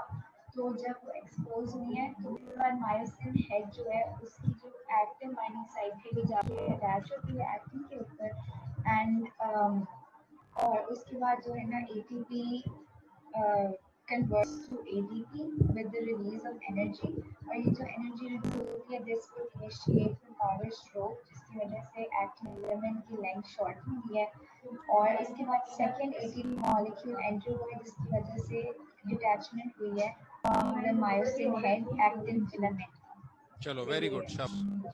अच्छा अब देखो, अब उम्मीद है कि आप सबको कॉन्सेप्ट तो समझ आ गया। अब आगे वर्ड्स, उसकी एक्सप्रेशन कैसे बोलना है, क्या लिखना है, ये हर बंदे के अपना अपना क्वालिटी है।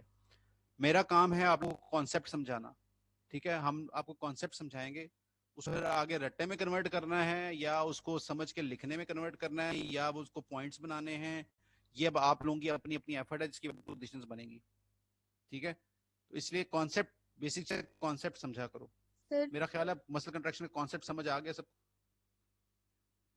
Yes sir. जी क्वेश्चन करने लगा था, क्या हुआ?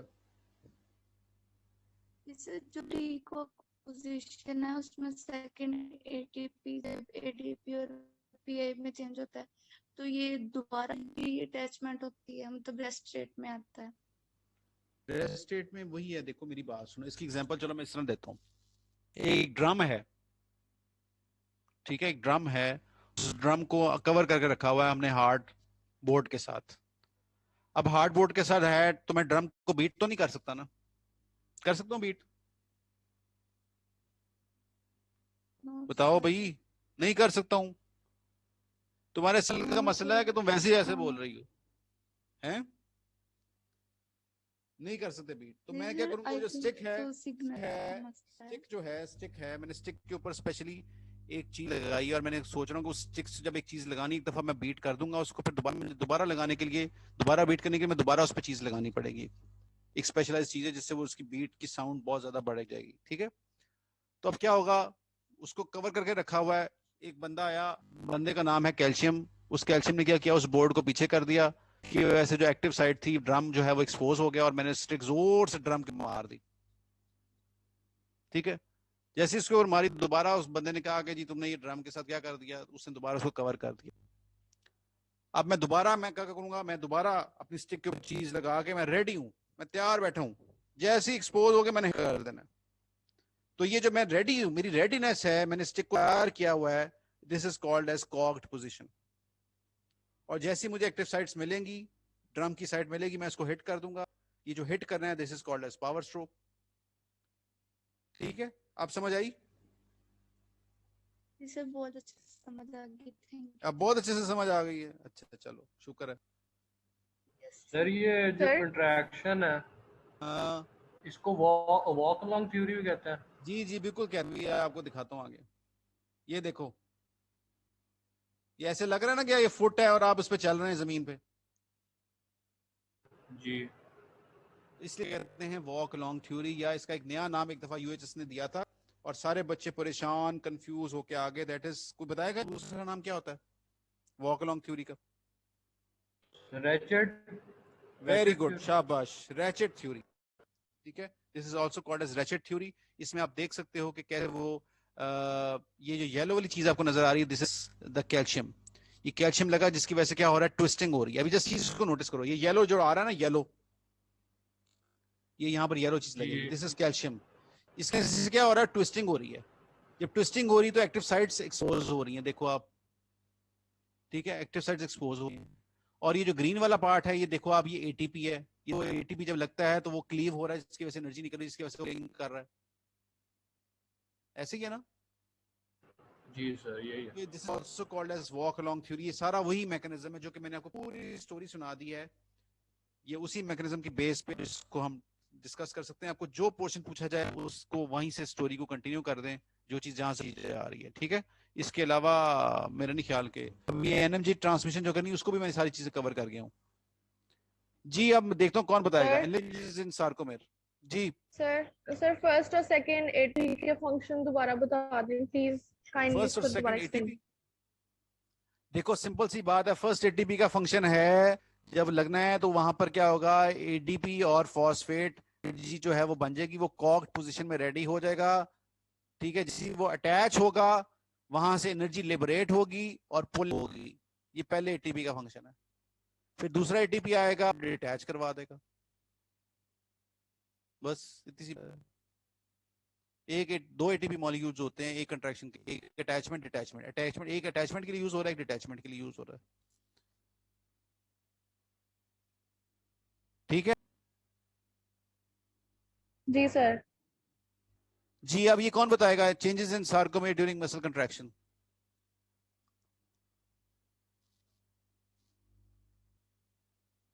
जी, कल एक तो लाइबा थी एब्सेंट। लाइबा है आज? जी सर। कल क्यों नहीं बोल रहे थे आप? सर याद नहीं था इसलिए। याद नहीं था इसलिए, देख। और एक स्टूडेंट थी शमाइम, ये है आज? कल ये भी एब्सेंट थी। शमाइम ने छोड़ दिया वह कॉलेज, मेरा ख्याल है। ये कल भी थी, पिछले लेक्चर में भी ये गायब। लाइबा भी गायब थी पिछले लेक्चर में। तो मुझे एक स्टूडेंट का मैसेज आ गया था, वो उसको चलो मैं कंसिडर कर देता हूँ। ये बुशरा तो चलो है। चलो बुशरा आप बताओ, आप अगर बता दो कि मैं आज ये प्रेजेंट लगा दूंगा, कल की भी लगा दूंगा, लेकिन ये शमाइम की कल की भी एब्सेंट हो जाएगी और आज एब्सेंट हो जाएगी। चलो बताओ जी, चेंजेस क्या होंगी?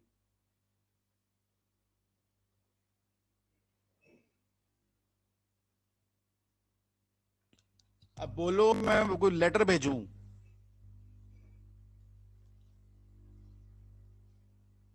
सर मैं माफ हो गया। क्या? मेरी माफी है, मैं भी कल एब्सेंट था। मैंने सबके नाम लिखे हुए, मैं वन बाय वन आता हूँ। मैं तुम्हारा क्या कान। नाम है? इकान। तुम्हारी तो हो गई ये बात मेरी।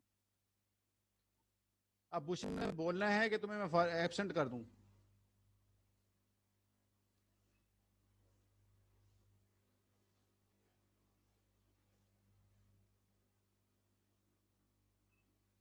चलो ठीक है, मर्जी है अभी आपकी।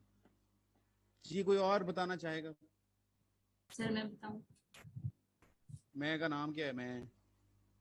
मैं इसलिए आप लोगों से नाम पूछ रहा हूँ बेटे, उसका फायदा ये होता है कि आपका ये नाम मैंने अपने, मैं जो एक चैप्टर नोट्स, जब ये लेक्चर बनता है उस लेक्चर के मैं साथ साथ नोट्स बना रहा हूँ। जो बच्चा बोल रहा है उसका नाम मैं लिख रहा हूँ, जो बच्चा नहीं बोल रहा उसका नाम मैं लिख रहा हूँ। ठीक है, अल्टीमेटली इसमें एक लिस्ट क्रिएट होगी और मैंने उसमें एक एंड पे वो लिस्ट, आपकी जो नेगेटिव लिस्ट है या ब्लैक लिस्ट बन रही है, उसमें आपका नाम है, क्योंकि ये है कि उसका अल्टीमेट इफेक्ट आपको बड़ा नुकसान पहुंचने वाला है। जी बोलो, कौन बोलने लगा? सर इसमें सबसे पहले जब एक्शन पोटेंशियल आएगा मायोफिब्रिल के सेंटर में, तो वो सार्कोप्लाज्मिक रेटिकुलम के अंदर जो है कैल्शियम उसको रिलीज करवाएगा से। सर अच्छा, अब ये बड़ी टिपिकल, अब मैं यहाँ पर आप लोगों को बताने लगा, वाइवा में क्वेश्चन आते हैं इसी तरह, in list changes in sarcomere during muscle contraction, और स्टूडेंट ऐसे ही शुरू कर दें, तो ये ठीक है क्या है? जी सर ये इसमें तो जी लगा है तो नहीं बता। बिल्कुल, आप सार्कोमेर को डिस्कस करो भाई, आप कहाँ पहुंच गए हो? You have to discuss sir मैं सार्कोमेर, यू कोशिश have to discuss band, A band, M line, Z line, ये डिस्कस करनी है। सॉरी सर, मैं सार्कोप्लाज्मिक रेटिकुलम को डिस्कस कर रही थी। दिमाग नहीं चल रहा ना फिर। इसमें सर इसमें जी लाइन शॉर्टर होगी। पढ़ दो,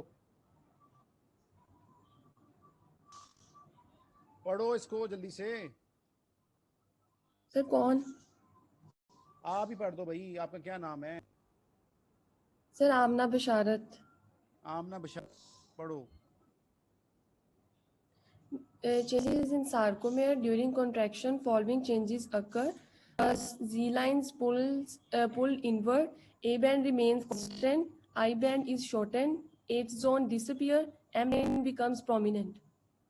So ये 5 बातें आपने याद रखनी है, इनको याद कर लो, रट्टा लगा लो। Z lines pull inward, A band remains constant, I band is shortened, H zone disappear and M line becomes prominent. ये changes in sarcomere university question है UHS का, ये पूछा जाता है। ठीक है, ये डायग्राम्स हैं।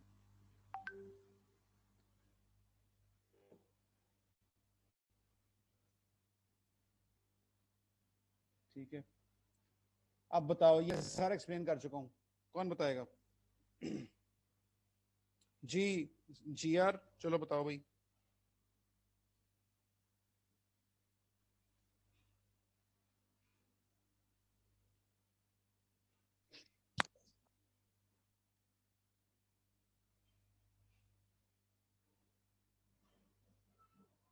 भैया आप लोगों का दिल करता पढ़ने का? सर क्या बताना है?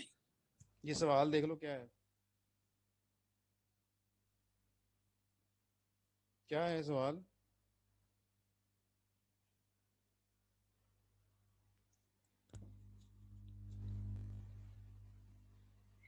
तो ये तो बहुत डिटेल में है, सर आप बताऊं? तो चलो फिर रहने दो, मैं बता देता। सर मैं बताऊं? सर मैं बताऊं? जी बताओ। एक काम सर करो, शुरू इसको से शुरू। बताओ ना, तुम ये बता से ये पढ़ दो यार प्लीज, बहुत टाइम जाया करते सर तुम मैं लोग। बता देता हूँ। नहीं तुम बता पढ़ो, देता हूँ। अब तुम पढ़ो, इसको सर पढ़ो फिर देखते हैं कि क्या हुआ है। चलो एक दफा पढ़ दो। It refers to the sequence of events by which an action potential in the muscle fiber membrane leads to cross-bridge activity by increasing cytosol calcium concentration. Calcium ion diffuses into the cytosol and get attached to troponin molecule, resulting in exposure of active sites of active elements. Heads of myosin molecules get attached to the active sites and contraction takes place. ठीक है, अब ये आना था तुमने? नहीं sir, वो पूरा नहीं बताना था, लाइक देखो इसमें वही बात है, एक्साइटेशन ट्रैक्शन कपलिंग में आपने यही बताना है कि एक्साइटेशन क्या है, व्हाट इज एक्साइटेशन। एक्साइटेशन ये कैल्शियम आयन आ रहा है और कैल्शियम आयन से वो एक्सपोज हो रही है चीज और वो एक हो रही है, और कंट्रैक्शन में क्या हो रहा है, मायोसिन हेड अटैच हो रहा है और उसके वो पावर स्ट्रोक हो रही है। ठीक है, यही बेसिकली इसकी जो जिस्ट है वो यही है। ठीक है, अच्छा जी, ये भी डिफरेंट डायग्राम्स हैं, डिफरेंट बुक्स से अच्छी डायग्राम्स कोई लगती हैं तो मैं वो अटैच कर लेता हूँ इसके साथ, लेकिन वही चीज़ें रिपीटेडली, ये एनर्जाइज्ड है, उसके बाद ये इसका अटैच हो रहा है, फिर कैल्शियम आ रही, ठीक है, ये सारा साइकिल, क्रॉस ब्रिज साइकिल। जी ये देखते हैं कौन explain, effect of muscle length on force of contraction in the whole intact muscle. Tension और मसल लेंथ के ऊपर कोई ये देखो क्या हो रहा है, इसको कोई एक्सप्लेन करे, देखता हूँ कौन एक्सप्लेन करता है। ये एक दफा ग्राफ बनाने के लिए आया हुआ है यूएचएस में कि relationship of muscle length to tension in the muscle before and during muscle contraction, सिर्फ इतनी चीज। सर रेड लाइन किस चीज के लिए, ब्लू लाइन किस चीज पे? Red line reflects the contraction and blue line refers the before contraction relax state. और ये टेंशन आपने बतानी है कि टेंशन और लेंथ की क्या रिलेशनशिप बन रही है। देखो ना, कॉमन सेंस है कि ड्यूरिंग रेस्टिंग स्टेट या बिफोर कंट्रैक्शन आप देखो कि उसकी जो लेंथ है और टेंशन है वो रिड्यूस्ड है, लेंथ उसकी इंक्रीज है और टेंशन रिड्यूस्ड है, ठीक है। मसल को खुद करके देख लो, टेंशन कम रखो और उसके देखो उसकी लेंथ ज्यादा है, और सडनली इसको कंट्रैक्ट करके देखो अपने बाइसेप्स को, क्या होगा, उसकी लेंथ शॉर्टन रही है, ऐसे ही हो रहा है, और टेंशन बढ़ रही है उसमें, ऐसे ही है, करके देख लिए? जी सर यही है, मेरी तो ये शर्ट फट बेसिकली, गई। अच्छा भाई तू बड़ा जो सीना मारा है, शर्ट फट गई है। अच्छा ठीक है, ये अपने टेंशन, ये आया था एक दफा, तो ये ग्राफ को इस तरह आपने ड्रॉ करना है। ये एक दफा इसमें आया हुआ है कि टेंशन और लेंथ की रिलेशनशिप आप डिस्कस करें, तो उसमें सिंपल से ये चीज ड्रॉ करनी थी, जो कि वहां पर लोग बहुत कंफ्यूज हुए। अच्छा गन में इसके साथ काफी चीजें और भी लिंक लिखी हुई जो कि आप लोगों ने नहीं करनी, ठीक है, इसने यहाँ पर आपको कन्वे कर दिया है। अच्छा जी सर, जी सर ये ग्राफ में जो नॉर्मल लिखा हुआ है और नॉर्मल से पहले हाफ टू द नॉर्मल और 2 टाइम्स टू नॉर्मल है, इसका क्या मतलब है? इसमें सिंपल ये आपने कि नॉर्मल आपकी कंट्रैक्शन ये होती है इनिशियली जब आप करते हैं, जब आपकी लेंथ इंक्रीज करती है वो हाफ टू नॉर्मल हो जाती है, ठीक है, आपकी लेंथ जो है वो हाफ टू नॉर्मल हो रही है, आपकी लेंथ जो है वो नॉर्मल जो रेस्टिंग स्टेट थी, ठीक है, या टॉटनेस है, depends on the muscle tone, वो टोन कैसी है। लेकिन टोन के बाद आप देखो रिलैक्सेशन वाली स्टेट में क्या हो रहा है, उसकी अल्टीमेटली उसकी जो टेंशन है वो रिड्यूस कर रही है और उसकी लेंथ कर रही है। ये नीचे वाला जो चीज है लेंथ को शो कर रहा है, ठीक है। ड्यूरिंग कंट्रैक्शन जो लेंथ है वो हाफ नॉर्मल से भी कम हो गई है लेंथ, ये नॉर्मल है। इसको अगर लेबल कर दें 0, हाफ, 1, 2 कर दो, तो ये 1 पे नॉर्मल है, और जब कंट्रैक्शन होती है तो वो उससे रिड्यूस कर जाती है, हाफ देन नॉर्मल हो जाती है, दिस इज 1/2, ठीक है, ये इसको रिफ्लेक्ट कर रहा है। सर इस टॉपिक को गाइडेंस ना कहाँ से पढ़ेंगे? इस टॉपिक के साथ एक फ्लो चार्ट, इस टॉपिक डिस्कशन थोड़ी सी लिखी हुई जो इस ग्राफ के साथ है, उसको एक दफा रीड कर लेना, जस्ट वो उसकी एक्सप्लेनेशन है। लेकिन इसके साथ कुछ चीजें और हैं जो कि मैं आपको उस पर मेंशन कर दूंगा, लिख दूंगा, या मैं अभी यहाँ पर आपको गाइडलाइन दिखा दूंगा कि कौन सी चीजें से करनी, कौन सी नहीं करनी, जो कि वो इतनी एक्स्ट्रा चीजें काफी लिखी हैं, वो इसमें बेशक ना करना आप, ठीक है। अच्छा जी, अगर आ रहा है compare and contrast skeletal muscle contraction, अभी हमने पहले क्या क्या किया, दो चीजें पहले क्या की थी, एक्साइटेशन और कंट्रैक्शन। ना कंपेयर एंड कंट्रास्ट किया था टाइप्स ऑफ मसल, जनरल थी एक, और एक टाइप्स ऑफ मसल जिसमें थे cardiac muscle, skeletal muscle, smooth muscle. फिर हमने की थी types of skeletal muscle fibres, उसमें फास्ट और स्लो, रेड और व्हाइट वाले थे।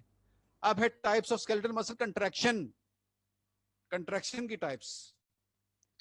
सर जी ब्रेक का टाइम हो गया है बेटा, ये 2 स्लाइड्स कर लो फिर ब्रेक, ये सिर्फ मसल कंट्रैक्शन की 2 स्लाइड्स कर लें, यहाँ तक 1, 2, 3, फिर ब्रेक। ओके सर, ठीक है, फिर हम 10:30 स्टार्ट करेंगे। अभी क्या टाइम हुआ, अभी 10:03 हुए ना, ये खत्म कर, आपको ब्रेक है, 20 मिनट की ब्रेक ले लो, फिर 10:30 स्टार्ट करेंगे, ठीक है। Okay sir, thank you. जी आइसोटोनिक कंट्रैक्शन मैं पढ़ूं? पढ़ो। Types of muscle contraction. Isotonic contraction, same tone. In this contraction, muscle length changes, but the tension remains relatively constant through the rest of the contractile period. Number 1, bending the knee, rotating the arm. Tone same रहेगी, ठीक है, tone same रहनी, tone और length 2 चीजें हैं, इसकी 2 types होती है, isotonic and isometric. Isometric length same रहती है, टेंशन चेंज करती है, आइसोटोनिक में टोन सेम रहेगी, टेंशन सेम रहेगी, लेंथ चेंज करेगी। ठीक है, इसकी एग्जांपल्स हैं ये जिसमें एमसीक्यूज आते हैं। स्विमिंग किस कौन सी टाइप की है, rotation of the arm, bending of the knee, flexion of arm, ये कौन सी टाइप की करेक्शन है, आइसोटोनिक है कि आइसोमेट्रिक है। टोन सेम है, लेंथ वेरी कर रही है। ठीक है, अब लेंथ जो वेरी कर रही है वो दो तरह से लेंथ वेरी कर सकती है, कौन बताएगा जी? लेंथ दो तरह से वेरी कर सकती है।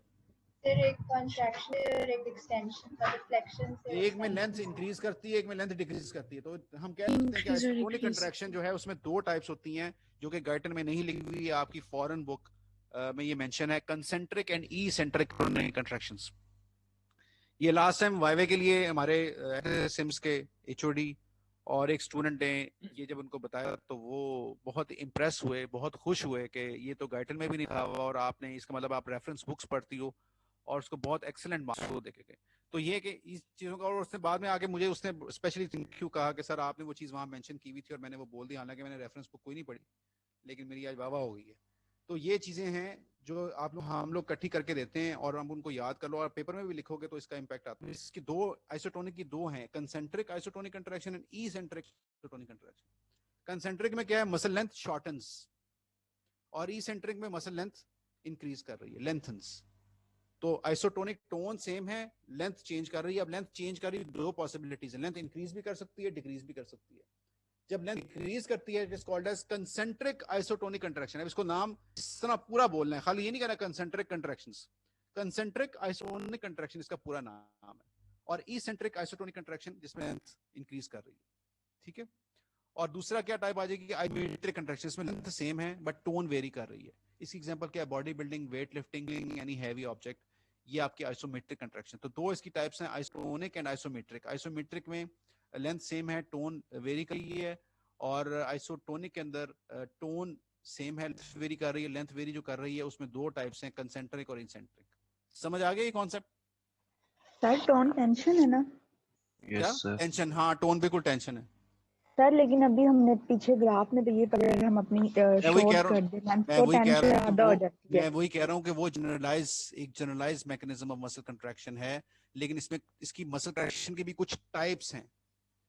ठीक है, इसकी भी कुछ टाइप्स हैं, जिसमें आप बॉडी बिल्डिंग, जब वेट लिफ्टिंग करते हैं तो उसमें डिफरेंट होता है, जब आप स्विमिंग करते हैं तो उसमें डिफरेंट होता है। ठीक है, ये विद एक्सपेरिमेंट्स इसकी टाइप्स ऑफ मसल कंट्रैक्शन आई हुई है, लेकिन ये जनरलाइज एक फिनोमेना है कि रिलेशनशिप मसल लेंथ की और टेंशन के साथ रिलेशनशिप क्या हो सकती है।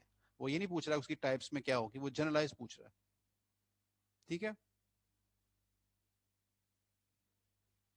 फिर अगर हम इनका ग्राफ बनाएं इन सबका तो फिर डिफरेंट बनेगा ना?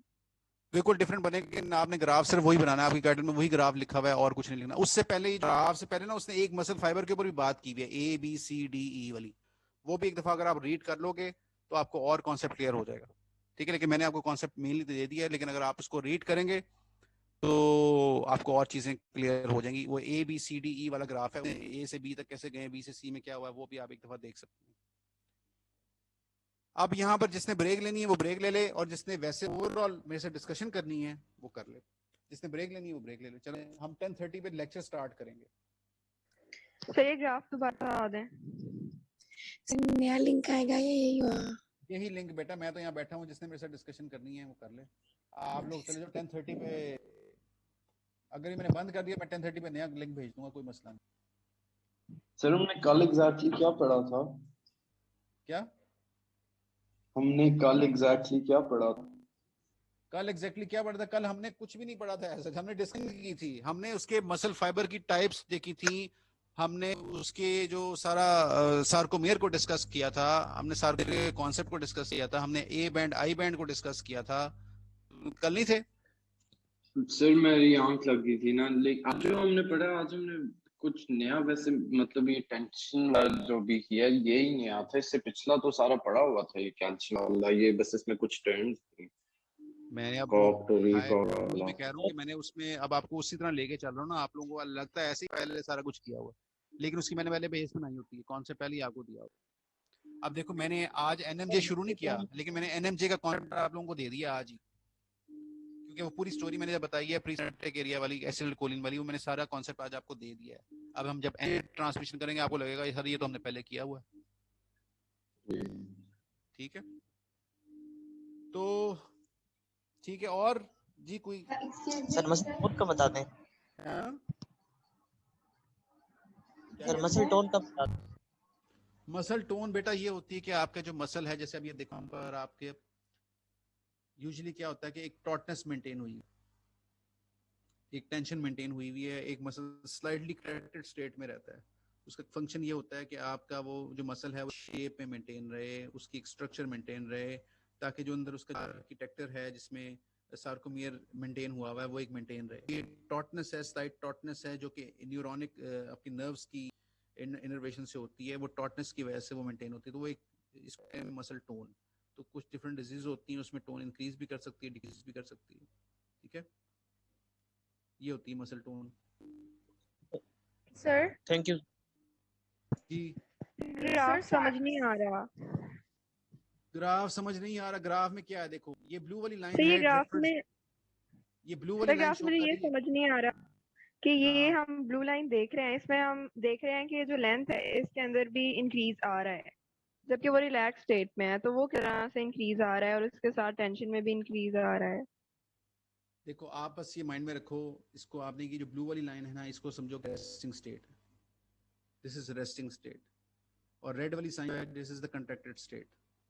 इन दोनों के अंदर अगर डिफरेंस निकालें तो क्या हो रहा है? टेंशन में डिफरेंस क्रिएट हो रहा है, increase in tension during contraction.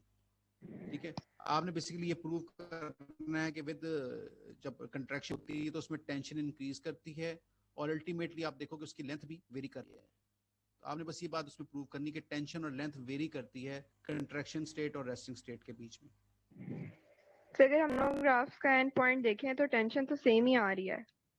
मैं कह रहा हूँ ना, अब टेंशन से बीच में आपके सार्कोमेयर का लिंक है ना, जो कि यहाँ पर कंट्रैक्शन और उसकी जो ट्विस्टिंग हो रही है, आपके ए बैंड आई बैंड में जो कनेक्शन था उसकी वजह से ये ट्विस्टिंग हो रही है। मैं वही कह रहा हूँ, इसमें मैंने वही चीज एक नहीं डाली अपने लेक्चर में, लेकिन आपको इसको समझने के लिए इससे बल्कि मैं यहाँ शो कर देता हूँ, सब्र करो। सही है सर, मैं एक मिनट शो कर रहा हूँ, आप सब्र करो। ये आपको शो हुई है गाइटन? गाइटन नजर आ रही है? सही है। ये देखो ये वाला जो ग्रह है ना, ए बी सी डी, इसको एक दफा रीड कर लो। ये तो आपका पावर स्ट्रोक आ गया ना। ये अमाउंट ऑफ एक्टिन माइसोलेमेंट overlap determines tension deployed developed by the contractile muscle. ये वाला जो ग्राफ है ना, ये दो लाइन, ये दो ग्राफ्स, इसको एक दफा रीड करना।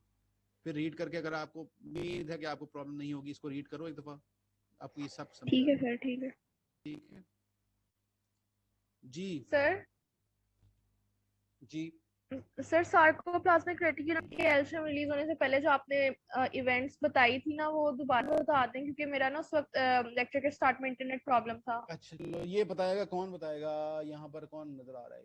नौरीन बताइए, नौरीन राशिद है यहाँ पर? नौरीन राशिद जी सर, अस्सलाम वालेकुम। वालेकुम सलाम। बताओ भाई, ये इसका क्वेश्चन का आंसर करो, ये जो इसने किया। क्वेश्चन क्या था? चलो, सार्कोप्लाज्मिक रेटिकुलम से कैल्शियम रिलीज होने से पहले की इवेंट्स। अच्छा एक सेकेंड।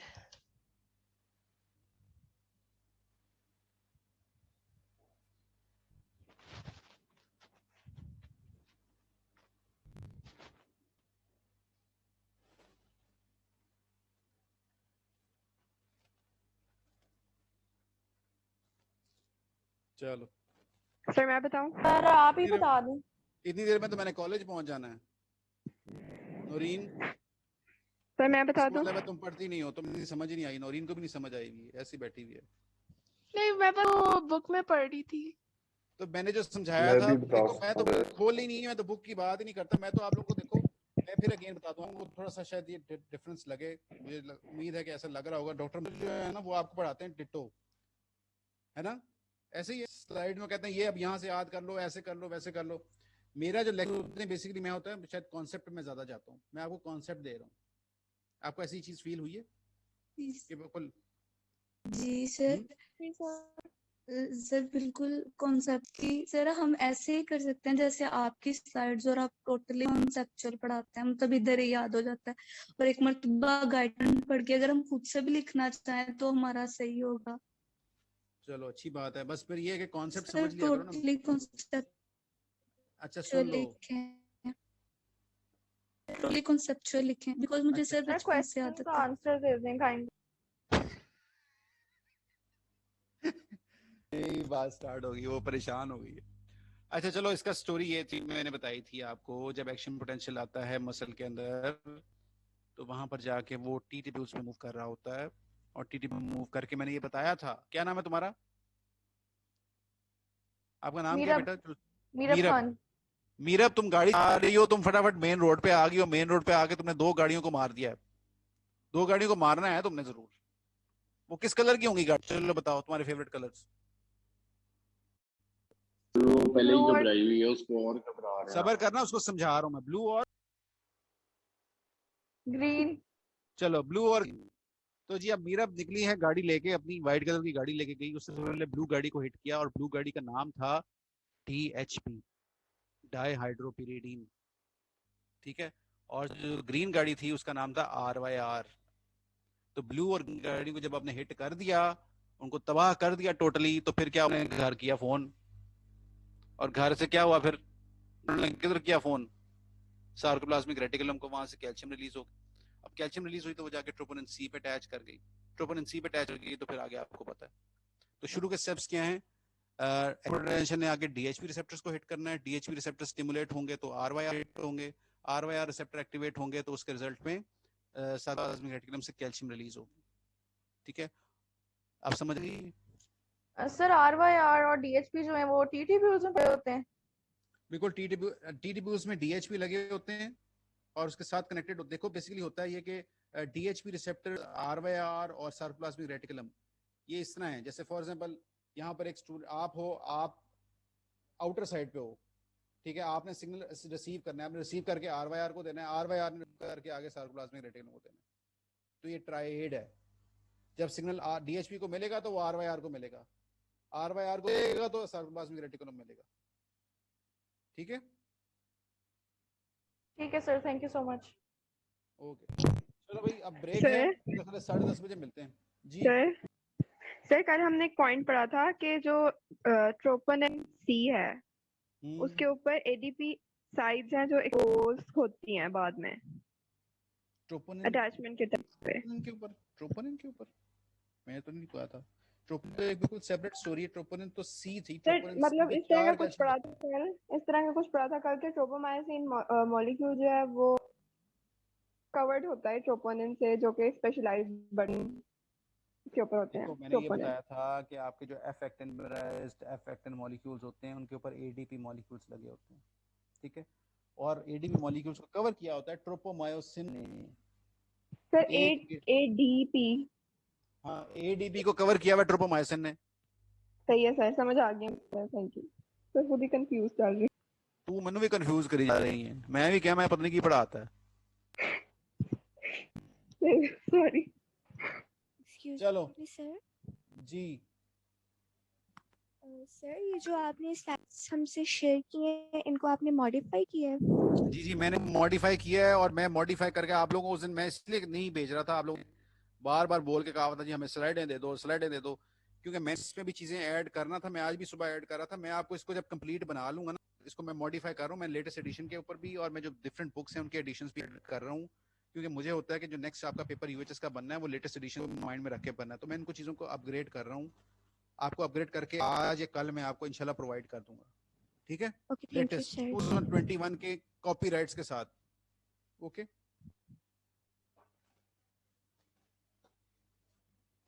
चलें बेटा, थैंक यू। मैं फिर ब्रेक के बाद मिलते हैं, ठीक है। ओके, अल्लाह हाफिज।